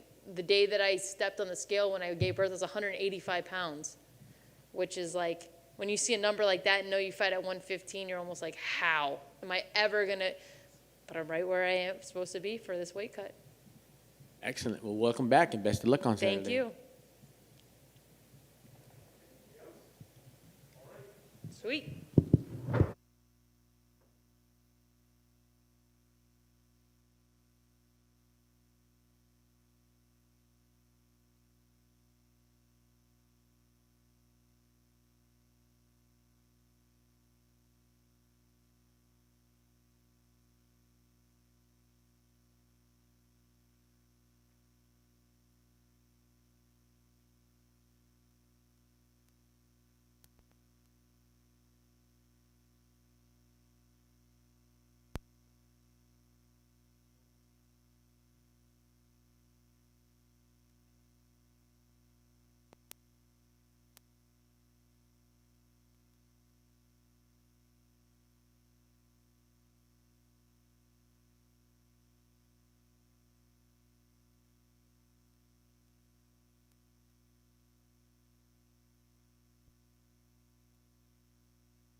Couldn't talk him into the co-main event. Did you ask him, could we do the co-main, go 3 rounds? Nah, I asked straight for the main event on this one, Bucko. What's the feeling like right now? I mean, obviously the energy that you walk in the room is a lot different than it was a couple weeks ago. So what's the feeling like for you right now? Kill or be killed. Go out there and get the kill, get the job done. Go home, you know what I mean, and do my thing. Obviously you got a lot of criticism after the last performance, right? I mean, even from Dana himself. So is there something that you've seen that's said that's bothered you, or is there something within yourself? Like why the difference right now? Yeah, just here to do the job. You know what I mean? It's like everybody wanted Big Mouth until Big Mouth failed. Now they don't want Big Mouth anymore. So as far as I'm concerned, I'll go out there and do what Trailblazer does, collect my dub, and then take my black ass back home. I was gonna say that's the tough part, right? Is everybody thought it was entertaining until you lose, and then now it's not entertaining anymore. Like, you shouldn't be acting that way. Yeah, I mean, I'll still have little things to say here and there, but overall, I just want to get the job done, take my ass home, and spend some time with the kid, get back in here when they need me to get back in here, and then see what the future holds after that. What did you personally take out of your performance last time? Did you think, like, I mean, is there something you think, like, what did happen that night, I guess? I guess you could say I'm a little delusional. I feel like at the end of the day, I knew I was losing on the scorecard, but at the same time, it's like, how the fuck do you grant a guy a win for laying and praying for 20 minutes? And when the fuck do you stand the fight up? If you don't do none of those, then, I mean, hey, it is what it is. You know what I mean? And it's like you go back and you watch the Darren Till versus Tyrone Woodley fight. How many times they break that fight? How fast? How quick? How this? How that? You know what I mean? Then you got me here locking this man up. He ain't doing shit, and you don't stand the fight up. It is what it is. What I took away from it is the same thing my son said. Daddy, don't let a man hump you anymore. So I won't let the man hump me anymore. Fair enough. Do you have any regrets at all for anything that happened in that fight? No, no regrets at all. No regrets for talking to Khabib. No regrets for people being upset. No regrets for anything at all. I seen what I needed to see. People's reactions gave me a lot. Now here I am. I'm stepping up last second, giving you guys what you want. Like Chael Sonnen said, I owe the people one. This is me giving the people what I owe them. I plan on getting what I feel like I owe myself as well. I'll get those. Like I said before, I'll take my ass home, and then we'll see what's next. You know, it is what it is. The people can be sour after I fuck their money off once again. They talk about how they bet all that money on me, but you know, bet money on Marvin. I'll take that money. My people who really believe in me, they'll bet some on me. They'll bank in the money that they missed last time. And like I said before, I'll go home and I'll have a good time. Wow, is that Amanda Nunes right there? Oh my God, you're the GOAT, the real GOAT. There we go. Yeah. Did you have a conversation with Dana at all? Did you speak with him between then and now? Dana wasn't really happy with the performance, and I can understand why he wasn't happy with the performance. He's the boss. You know, he was looking forward to me doing certain things to Brunson so, you know, it could bring better revenue later on. I don't think Brunson brings good revenue to the game or to the sport, so I could feel where he was upset from. Everybody else who was upset, shut the fuck up, you know what I mean? So, yeah, I can understand where the boss is upset from. I understand where the boss is coming from 100%. You know, have I talked to him? Here and there, he's had things to say, and best believe I've had open ears and I've listened. So they still put you back in here, right? So does that mean that, hey, maybe they do have faith in you, that they gave you a main event opportunity on ABC? I think there were some things that I needed to work on before I got this main event, but at the same time, when the company needs somebody to step up, I'm here to step up when nobody else will. So I think it was one of those situations where it was, you know, I think, you know, Trailblazer needed to be here, and I'm here. I certainly understand and respect your approach. Is there any part of you that's sad that you can't mess with Marvin a little bit more? Because he seems like a guy that you could wind up pretty dang good. No, I can mess with him. I'm mess with him in the cage. You know what I mean? It's like at the end of the day, he's going to get toyed with. You know what I mean? You know, the work with Marvin's head has already been put in. You know what I mean? So when we get out there, I'll show you guys exactly what I mean. Nice. Last thing for me, I mean, wins seem to change everything, right? People have short memories. So, I mean, a win here obviously puts you back to the top. But what kind of fight do you think we see here? 'Cause I think that's the mystery, right? Everybody wants to know, no talking at all, still a little bit of a showmanship in there. What kind of fight do we see? I'm always going to have showmanship. You know what I mean? That's just who I am. What we look forward to seeing in there is we look forward to see good, consistent work. You know what I mean? And that's what I'll give you guys: good, consistent work with a little less talking. You know, and that's what the people want. That's what the people will receive on this one. So, Kevin, when you got out of the cage, got home, started checking your phone, and you saw the reaction from fans, did you understand it, or were you completely taken by surprise that they were quite so pissed off at you? No, it didn't really bother me too much. At the end of the day, you kind of understand what you're getting yourself into with the MMA game. They're new fans. You know, it's a new sport. It's still new today until it becomes old. These people, they don't know what they want. You know what I mean? So it doesn't really bother me. They can say what they want to say, and they can do whatever they want to do. They don't pay me, and none of them would say it to my face, so it's no big deal. When Dana's pissed off at a fighter, it's not every day that they get a chance at redemption just a couple of weeks later. So the chance for you to step in and say, look, boss, like I heard you, this is a good performance. Are you happy that you get that? Yeah, I mean, definitely happy I get to make the boss happy, you know what I mean? I still got to go out there and do it. You know, definitely heard him loud and clear. It's up to me to show him. So, you know, yeah, it's nice to be able to get back in there as soon as possible and right the wrongs. But at the end of the day, you know, all those wrongs that people feel like I need to right, at the end of the day, you have to go back and watch that fight again. The man did nothing. You know, the only person that was in there really getting active and really doing something was me. Even on bottom, I was still smacking. You know what I mean? He was praying, I was smacking. So, yeah, it feels good. It feels good to go out there and to get a dub on this one. It's going to feel good. But we'll see until we see. Dana aside, referring back to the fans, and I can understand why you might sort of question why they're so angry at you, because they were big fans of your sort of activity before. If you win on Saturday, which is going to feel more strong inside you? See, I told you I was still good, or how about fuck you, none of you are on my side until, since you showed me your true colors? It's a double whammy, you know what I mean? It's fuck you, a lot of you aren't on my side, and it's yeah, look, I'm the shit. But, it's like, that being said, it doesn't really matter, you know what I mean? It's like, after I show them and they're all like, ooh, look what Kev's done. It goes right back to that Candyman scenario that I said, you know what I mean? It's like, who's to say I won't have bad candy again? Or who's to say I'll go out there and win a fight and not the way they want me to win the fight and I'll have problems, you know what I mean? It's, the people are the people. They never know what they want until they get what they want. They never know what they don't want until they get what they don't want. It's like everybody thinks they want that new flavor that comes out until they get that new flavor, and then you have 50% that say it tastes like shit and 50% that say it tastes pretty good. It's just the people. Everybody has an opinion, just like assholes. Their opinion to it, you know what I mean?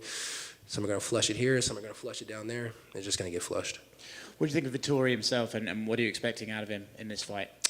Vettori, same thing like I said about Brunson on the last one. I'm fighting guys who's only lost the last time they lost was to the champ. So these are good fights. These are good competition. This is tough competition. I'm not worried about 25 minutes this time, so he can work the full 25.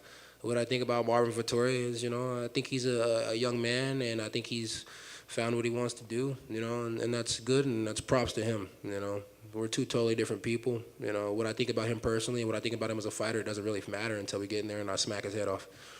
This might be a random question. It's the last one from me. When Marvin was in here earlier, he said that he had suspicions about Darren Till's injury to his collarbone, and he kind of had some questions about it, and he said, I haven't seen an X-ray of it. Do you think Darren Till possibly faked that injury? No, man. I don't think fighters are around here faking injuries so that they don't have to fight another fighter. You know what I mean? It's like Marvin Vettori has a bunch of shit to say. Did he tell you guys about how when we were in Jacksonville, Florida, he was crying that me and my team were gonna jump him? Did he tell you about that? He didn't. Please, could you? He didn't tell you about that? All right. Well, then the next time you guys get Marvin in here, tell him to tell you about some good actual facts and quit speaking about other bullshit. You know what I mean? Darren Till's going through what he's going through. Tell Marvin to shut the fuck up and leave that situation alone. Let the man heal up, and if he still wants to fight him, fight him. You know what I mean? Marvin's over here bitching about this shit when there's nothing to really bitch about. You know what I mean? It's like, if Darren's hurt, Darren's hurt. If Darren can't make it here, Darren can't make it here. You don't know what the hell he's going through. Shut the fuck up. Was that the Jacksonville show where Marvin's fight fell through like at the last minute? Yeah, that's when his fight fell through, and I offered to step up and take the fight, and he swore up and down that I didn't offer to step up and take the fight. Well, here I am right now stepping up to take the fight again. So what does that show you? Who's right, who's wrong? And just expand on those details about you and your crew nearly jumping him, please. Huh? Just expand on what happened. You said you guys nearly jumped him. Oh, we didn't nearly jump him. He swore up and down we were gonna jump him. My team was telling me to calm down. I had just won my fight, and he was running around screaming, drunk, pissed off that he didn't get the fight. It's he's talking about Darren Till not stepping up and being able to fight. We need to check Marvin Vettori, check his alcohol levels. You know what I mean? That's what I want. Check his alcohol levels. I think that man drinks too much. Thanks, mate. Only one for me is, I know you're a guy that likes his gear. What are your thoughts on? Have you had a chance to look at the new Venom stuff, and what are your thoughts on it? Yeah, it looks pretty cool. Not a fan of the white jackets. I wish we had more options than just white or black jackets. But go collect some wins, and then maybe I might say so will matter. Sweet. What was the process of you taking this fight? I mean, did they call you? Did you reach out to them? How did that come about? Honestly, man, I'm confused on how the whole thing came apart. I was in the shower. I got a phone call from my coach about Darren Till being out of the fight, and he asked me what I thought, and I told him I thought it was a great idea. I was so happy that I just got out the shower. I had to get right back in the shower, so that tells you a lot. You said a couple minutes ago that you wanted to work on some things maybe first. Maybe it was a better idea to work on some things in the gym. Was there any hesitation then to jump right back in? I always say it's a good idea to work on some things, but I didn't say I wanted to work on some things. I don't want to work on shit, you know what I mean? I want to go home, smoke a blunt, and chill for a little while. I've been fighting nonstop. No, the best thing to do is to step up when they tell you to step up. The best thing to do is to be here when you need to be here, and I'm here. Work on? I mean, come on, bro. I got taken down like 6-7 times last time. I could work on takedown defense, but I also took down a guy who's never been taken down in the 85 division on my first shot. So maybe less offensive wrestling and more defensive wrestling. I don't know. I mean, we'll figure it out. You know, I'm gonna work on some things Saturday night. Saturday afternoon. You know what I mean? But then after that, you know, shit, I'm gonna go eat some food, find my first flight home, and get home. That's what I'm gonna do. Now that you brought up the afternoon, does that change anything about your preparation on a fight day to be in the afternoon? Nah, man, I usually spar around 12 o'clock. Our gym sessions are 11:30 on Saturdays. That's our sparring session. So I see a lot of people online having stuff to say. Our gym sessions are 11:30 on Saturdays. So, I'm used to sparring in the daytime. And that's also an invite to anybody who wants to come to the gym and spar. I don't think anybody took advantage of the pandemic fight schedule more than you did, as far as getting in there constantly, all these wins, increasing your profile, everything that you were able to do in 2020. Do you feel that momentum was erased, or did you think it was just kind of slowed down by what happened? Erased in what way? Losing to Brunson? Yeah. I don't know. The people were mad because they didn't make any money off of me. That's really what they're upset about. They're upset because they placed bets on me and then they didn't win. That's really what they're upset about. Take momentum away? Nah, man, I got humped. You know what I mean? I didn't get knocked out. I didn't get beat up. I didn't even get any real damage done to me. It's like if that made me lose momentum, then shit. These people are weird as fuck. I think if people hear you say you might talk less in the fight, maybe that might not be what a lot of people want. A lot of people like you because you do it that way. They need to decide what they want then. Stop saying you don't want big mouth. Stop saying you want me to be quiet. You want me to be quiet, I'll be quiet. You want me to talk, I'll talk. You don't know what the fuck y'all want. You know what I mean? Well, my question is, it doesn't matter what people want. I mean, if you win. It does matter what people want. Because what people want is what pays the bills. Okay. You know what I mean? The more fans that you have to tune in, the more fans that are happy, the more money that the company can make and the more money that I could possibly make. I'm a company man. I don't think anybody understands when I say that I'm a company man. I'm a company man. I was raised with my grandparents. They had their own business. You know what I mean? So I understand business. I understand that Derek Brunson's bad for business. So my goal is to get back to Derek Brunson, make him retire and get out of the game. You know what I mean? Business. It's all about business. If the people like me, it's good business. The people don't like me, it's bad business. I want the people to like me. Right now, they might not like this interview, but once I put the fight, they'll be happy. And then if they really want Big Mouth, they can get Big Mouth back. But right now, it's time for action, and it's time for the job to get done. So let's go get the job done. Well, I guess my question would be, shouldn't you do what makes you comfortable, what makes you fight better, and that's how you should perform, not necessarily what the... Come to my gym. Come to my gym. I'll show you several different styles. I can fight all kinds of ways. You know what I mean? And it's like, what makes me happy? What makes me happy is this fat ass check I'm about to get. Trust me, I'm happy. Thanks, man. That's it. Thank you guys. I appreciate it. Big Mouth out because you guys got Trailblazer this time. Yes, sir.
So just kind of replay the last one of like all the history and know what all this means and everything. Same questions again. It's in the same way. Is that crazy? I mean, it did dawn on me. I mean, obviously things happen in sport, but we're sitting there talking about what this means and all the history and all, and then you don't even get to fight. Yeah, it's I've had like 50 fights, 50 pro fights, and that's never happened to me. So I guess there's a time for everything. Yeah. When did you find out? How did it all go down with you? Find out you weren't fighting? I was in the back and saw not necessarily saw him collapse, but saw everything kind of go down, and then the paramedics come in, and Sean Shelby came up to me right away and said that Bobby was sick and going to the hospital. So kind of knew at that point that it's like slim to none that something was that the fight was going to go on. So it was just kind of a waiting game. It took a couple of hours for them to finally make the call. Yeah. So what was your strategy? I mean, is it let's try to stay in shape and book something right away? Is it now we need some time off? I mean, what was your play from there? Try to book something right away. I just didn't really want to fight. I know there was a card like 2 weeks after that, and after the weight cut, I didn't want to do that again. Like fly back to Jersey and then literally a week later fly back here. So that wasn't part of the plan. So fortunately, Sean was able to bust his butt and get me a fight. A couple weeks, or it took 10 days. So it was about 8 weeks since then, something like that. Yeah. So physically, I mean, was this a good length of time? It did give you a chance to, like you said, kind of stay in shape, but at the same time not put your body through a weight cut again, right? Yeah. It was actually, it worked out pretty well. I had a good couple weeks of training. My weight was low, to begin with, so there really wasn't any struggle with that, and I've been feeling good the last couple weeks. So it sucks being on the sidelines for 8 months. But whatever. Like shit happens. So I'm ready to fight and feeling good. So nice. What'd you think of the matchup? I mean, I don't know if it's a guy you knew. I mean, I know he's on the East Coast scene and stuff. Did you know much about him? Know a little bit about him. Yeah, know he's a very good grappler. So it's a fight that I've had plenty of times. I mean, I've fought guys who are credentialed, better credentialed grapplers than he is, and I've subbed out guys who are better credentialed grapplers than he is. But you throw strikes in the mix, and you throw the fight atmosphere in the mix, and a lot of that shit just goes out the window. So it's a fight against a very dangerous up and comer, a bit younger than me, a guy that's chomping at the bit to make his name in the division. So it's a place that I've been before. Myself as him, and it's an opponent that I've had before as well. So it's just a fight. At this point, it's like, yeah, man, there's been quite a few at this point. So I get fired up for every one of them. I'm excited to come out here and go through this stuff, like trying on new outfits and stuff, get size for the new fight kit, or do the shadow boxing and the posing pictures over and over and over again. But it's part of the deal. So at this point, it's like you kind of miss it when it's not there. So I enjoy every experience that I can get when I have the opportunity to fight. That's awesome. Last thing for me, what's the plan moving forward? I mean, obviously a win here. Do you want time off because you kind of did like back-to-back camps, or do you feel like, hey, if we're in good shape and we're good, let's just keep rolling? What's the idea? I don't like the long layoffs, honestly. I would like to fight, come out of this one healthy and fight on the McGregor-Poirier card. I think that's a good time frame for me. I can ease up for a couple weeks and then just not get too like out of shape or put on weight and just get right back into the grind and keep things going. So that's my plan. We'll see if the stars align and the matchmaking can work for me, and we'll go from there. Just a quick one for me. When you're at that stage and you're about to fight, and then you suddenly realize it's not going to happen, the opponent's out. Can you talk to me, what does that feel like emotionally? Because you put lots of physical and mental effort into getting to that point. When you realize it's taken away from you at that late stage, what is it like to just sit there and be like, oh my God? It sucks. It really sucks. You know, I enjoy it. You know, like there are plenty of fighters that have said in the past that they don't like fighting. I do. You know, sometimes it sucks, sometimes it hurts, and you know, and it's sometimes it's not that much fun being in it. But like I've accepted that it's going to be painful. I've accepted that, you know, not every night's going to be my night. But like I look forward to every one of these opportunities. You know, it's just. I could sit here and say, you know, and run my mouth and say all these things that I'm capable of doing, but I can only prove it one way, and that's by stepping into the octagon. So I look at every opportunity as that, okay, this is going to be the one. This is going to be the, you know, the perfect fight. This is going to be, you know, where I show something that the UFC fans haven't seen me do yet. That, you know, like, oh, well, I've been doing this for years inside the room, but, you know, in the 30 some odd times I've had made the walk to the octagon, it just didn't come out, or the opportunity wasn't there. So, you know, I kind of look at every fighter as a you know, every opponent, right, as an opportunity. They have a certain skill set, and it's an opportunity for me to show off what I'm capable of. So, I mean, when it comes down to, like, you know, Bobby not being able to fight, that sucks. Like, it really does suck. You know, like, I feel for him. You get sick, you're dealing with stuff. Everybody has to deal with things, you know, like, you can only control so much. But yeah, it's like, it really blows. You mentioned looking forward to it. And there's guys, Jim, just like yourself, the veterans, the Dominic Cruzes, Ronnie Yaya still doing their thing. What's been the key to your longevity that you can still compete on the big stage on ABC on Saturday? Just stubbornness. You know, I mean, yeah, I just,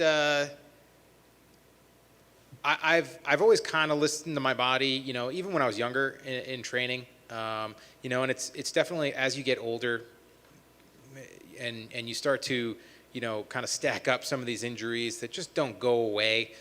You know, I've been lucky enough to not really have anything devastating, now, knock on wood.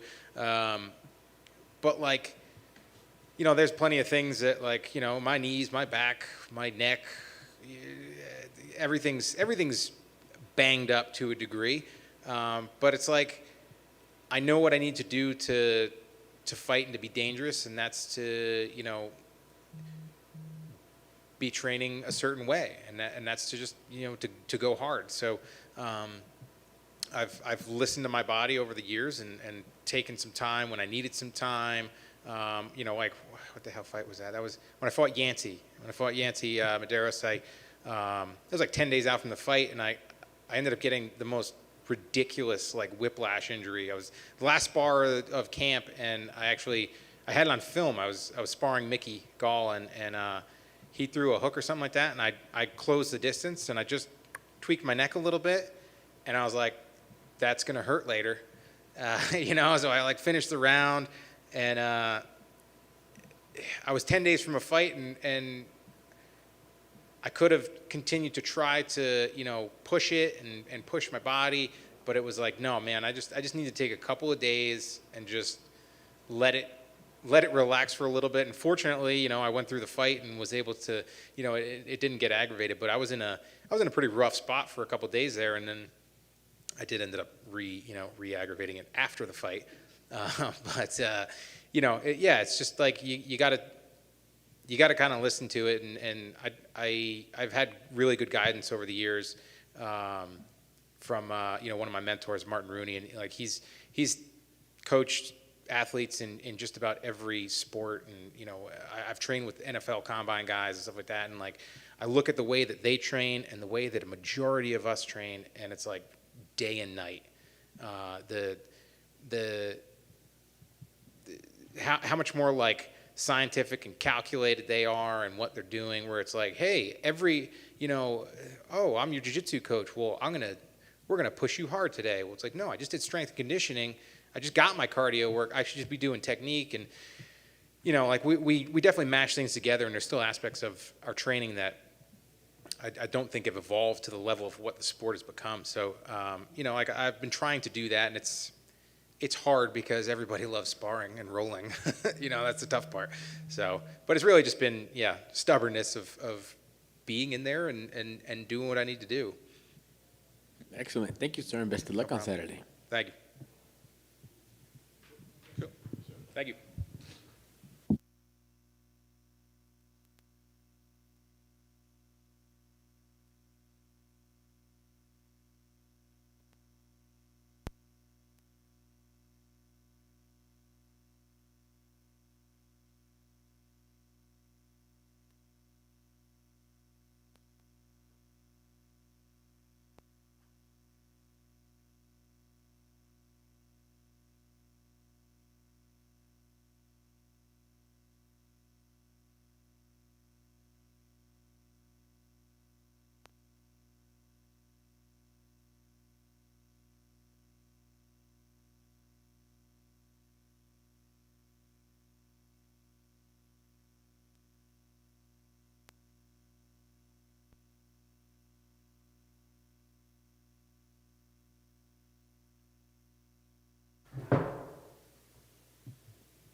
Hello. You can take your mask off if you want. It's up to you. I wore it backwards anyways. I was supposed to wear it. No, you don't have to wear it. Nice. Mike, are you as disappointed as we were that Darren Till had to withdraw? We were looking forward to a little friendly banter on fight week between you two guys. A little bit. Inside, a little bit. I was looking forward to maybe slapping him in the face and causing some, making headlines this week, you know.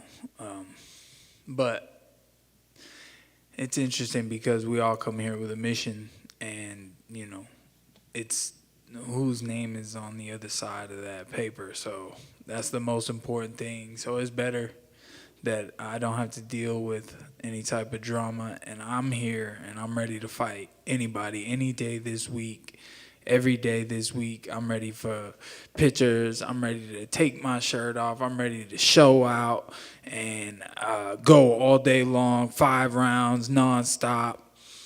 I don't know. It's, you know, thanks to God that I feel better than I've ever felt. Yeah.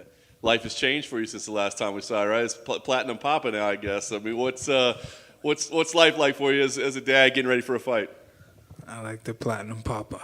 All right. Hey, no, my son means the world to me and my family and my life, and just lit this fire that I didn't know was gonna happen, and I'm happy for it, and I'm grateful for it, and I'm gonna stay humble, you know, and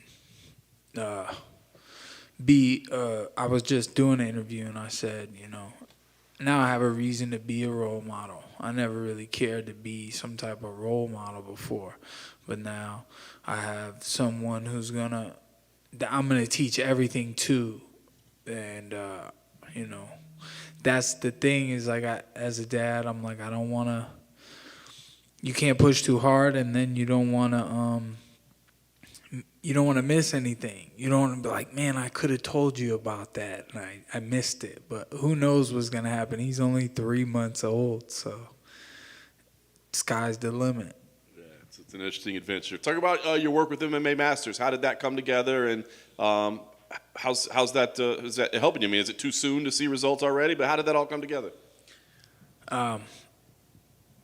You know, just a really good team, really good group of guys. A professional mixed martial arts gym is what it is. Everyone trying to better themselves. There's a South Florida vibe. I've always been down with the Florida vibe, and it's a little deeper south than I'm used to, but it's good. It's good people. It's nice and warm, and it is exactly what it is. It's MMA Masters. I'm one of them. I'm representing Mixed Martial Arts Masters, and that kind of comes with its own territory of being a role model. Because if anybody's gonna watch and look up to somebody and want to get into this game, you know, I want to give honest like opinions on this game and like be realistic and tell you how I think it really is. If you're done your best, you're trying your best, you've worked hard, you know, and you know, when you have put in that work, it feels different. So I'm ready. Nice. What do you think about the matchup itself? Do you know much about Daniel or his style, or did you have to research him? What do you think about the matchup? You know, I don't usually watch too much. I never have. Sometimes I watch a little. I did watch a little, and I studied a little tape or saw some things, and also the coaches at MMA Masters brought up some videos, and I'm just like, okay, sit there and watch them, and you know, why not try to see what might be coming my way? You know, mainly he's a southpaw, and but it is mixed martial arts. It can go anywhere, it can go any way, and the game is always changing, developing, and I've been here with it for a while, changing and developing myself. So, you know, once again, looking to showcase Platinum Perry martial arts master out there. So, Platinum Papa.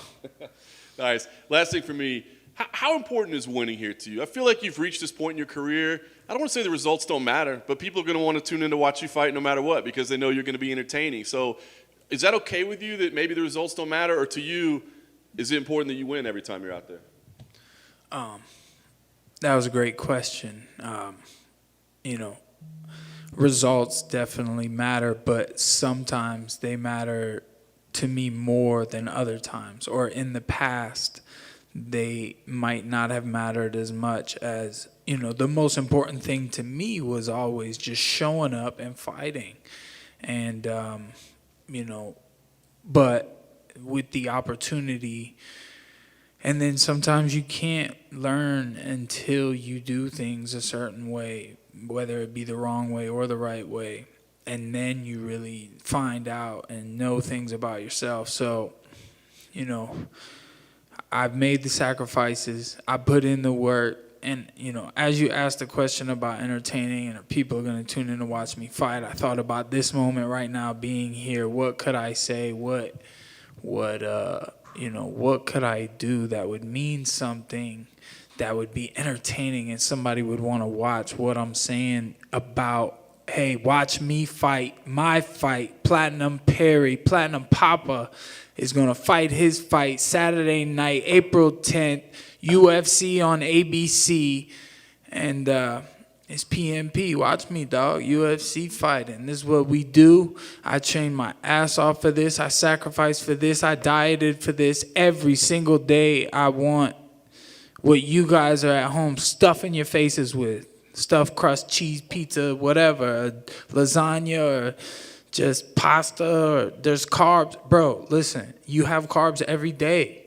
Seriously, any carbs, like over 50 grams of sugar, bro, you're good. Like, and you're probably eating like 400 grams of sugar in a day. And I'm having 0 or less than 50. So do the math on it and drink 2 gallons of water and test yourself, put yourself through something in life. I know I'm talking trash, and on Twitter I be breaking down. You be seeing me. I'm like a girl on my period on Twitter when I'm on weight cut, because it's just awful. It makes me want to go up a weight class. So when I knock this fool out on Saturday and Darren Till's collarbone heals, let's make that fight happen at 185. I eat a chicken sandwich with one hand and hit him in the face with the other. I'm tempted to leave it there just because that was so strong. But it's funny that you were saying how you like to think about what can entertain people, and you were thinking about what you could say here, when actually I think a lot of the reason people like you in the fan base is because you don't think about it. You're just who you are yourself, and that's what makes people gravitate towards you. Do you ever feel, I know you've had your issues with the fans in the past, but do you appreciate the fact that you as a personality is what people want to see? Well, I don't even feel like that's even what it is. Like, I mean, I know I'm strong, and I know, like, there's a difference when you watch a fight and you see someone throw something that can hit somebody, and like, you're like, oh. And I've seen myself have it, and I've seen myself not have it. And it is about fighting, even though we're talking, I'm talking about saying something, talking. And, in fighting, I guess we want our actions to back up what we have to say, or like just our actions speak for us louder than our words. And being a dad is like, I hold myself with a composure that's not the most entertaining now. I might have a little moment here or there, try to be funny. I try to be relaxed and have a good time. But mainly it's about what I do Saturday night in the fight. Oh, Saturday morning now. We're fighting in the daytime, so that'll be cool. It'll be like going to the gym. So it's what I do in the octagon, in a cage fight, fighting another human being, mano y mano. What is it? I don't know. I got 2 arms, 2 legs, and so does he. What is your relationship like with Darren Till? Because I know you said you want to slap him, you want to eat some chicken sandwiches while you do it, but then I know that you guys like had an Instagram chat, and you seem to be getting on okay with that. Where are you with him now? What's your feelings towards him as a person? Well, I mean, I don't have any feelings towards many people. I mean, if you put like an attribute list of people's names and like how much would be so much, you know what I mean? It's like I got like 2 people up here, and then like everybody else is down here. So, I know his name. I know who he is, and I didn't say anything about, oh, you broke your collarbone and didn't show up to fight. Like, oh, I didn't say anything. I mean, shit happens, bro. Get better. Let me get this win on Saturday, and maybe you come back and fight Platinum Perry. Marvin was out here earlier, and he said he had suspicions about Darren's broken collarbone. Seemed to sort of have a few questions about it. I'm assuming you're taking it that he actually did break it?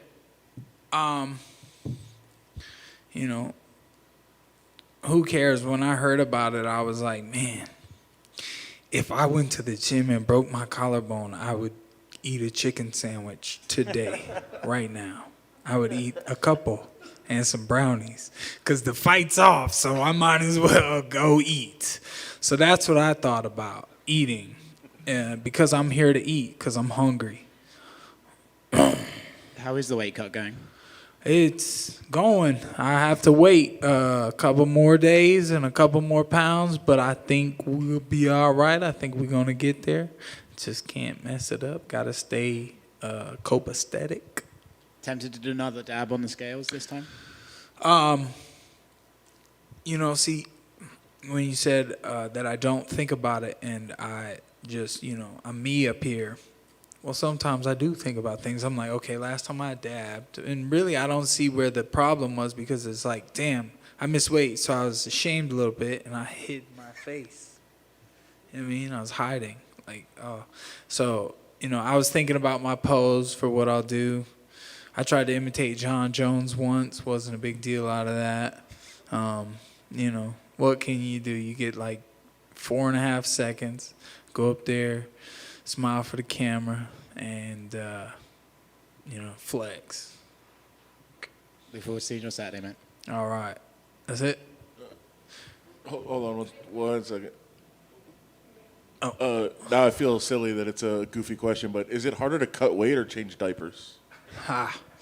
It's definitely harder to cut weight, man. Changing diapers is like 30 seconds. Oh. Sometimes they blow up, though. They're all over the back. Like, oh, man, while you're out in public, you got to find space in the restroom, and then, it's just all up his back. It's terrible. You kind of addressed it a minute ago, but I just wanted to follow up on, does it concern you, in your head that you being this, responsible role model type person now, there's a certain segment of the fan base will be like, that's not what I want Mike Perry to be. That's not who I see him as. Man, see, I try to say things, or like I was saying before about, I try to think like, what could I say that would make someone pay attention? And time and time again, I'm always like, oh, nothing. I can't come up with it. It just happens, and then the things that I don't expect to be the thing that people grab and take and goes big, I'm like, oh, I didn't see that coming. So, I got a fight on Saturday. I got my family to take care of. The fans want to tune in. They're going to say whatever they want to say before or after the fight, and they're going to watch anyways, this one and probably the next one. And if I get some new fans, I'm happy about that. I'm not saying that I'm not trying to bring new fans. I'm just saying the ones that watch, they're going to watch and they're going to criticize, and they're not going to cut weight, and they're not going to get in the gym like I can do what I do, but they're going to talk about me while they're eating those delicious chicken sandwiches. So, and I'm not mad at them, man. Enjoy that sandwich for me. Take a bite for me. And enjoy the show, man. I've worked really hard, and I hope that it shows. And I'm sure it will. And the last one for me, you've mentioned chicken sandwiches a lot. Popeyes or Chick-fil-A? Oh, man. Popeyes over Chick-fil-A for sure. For sure. That's what'll blow up, by the way. That's what's gonna blow up on the internet. Yes, that should. Man, as soon as I weigh in, man, I'm hitting up that Uber Eats, bro. Thanks, man. Thank you guys. Bye-bye.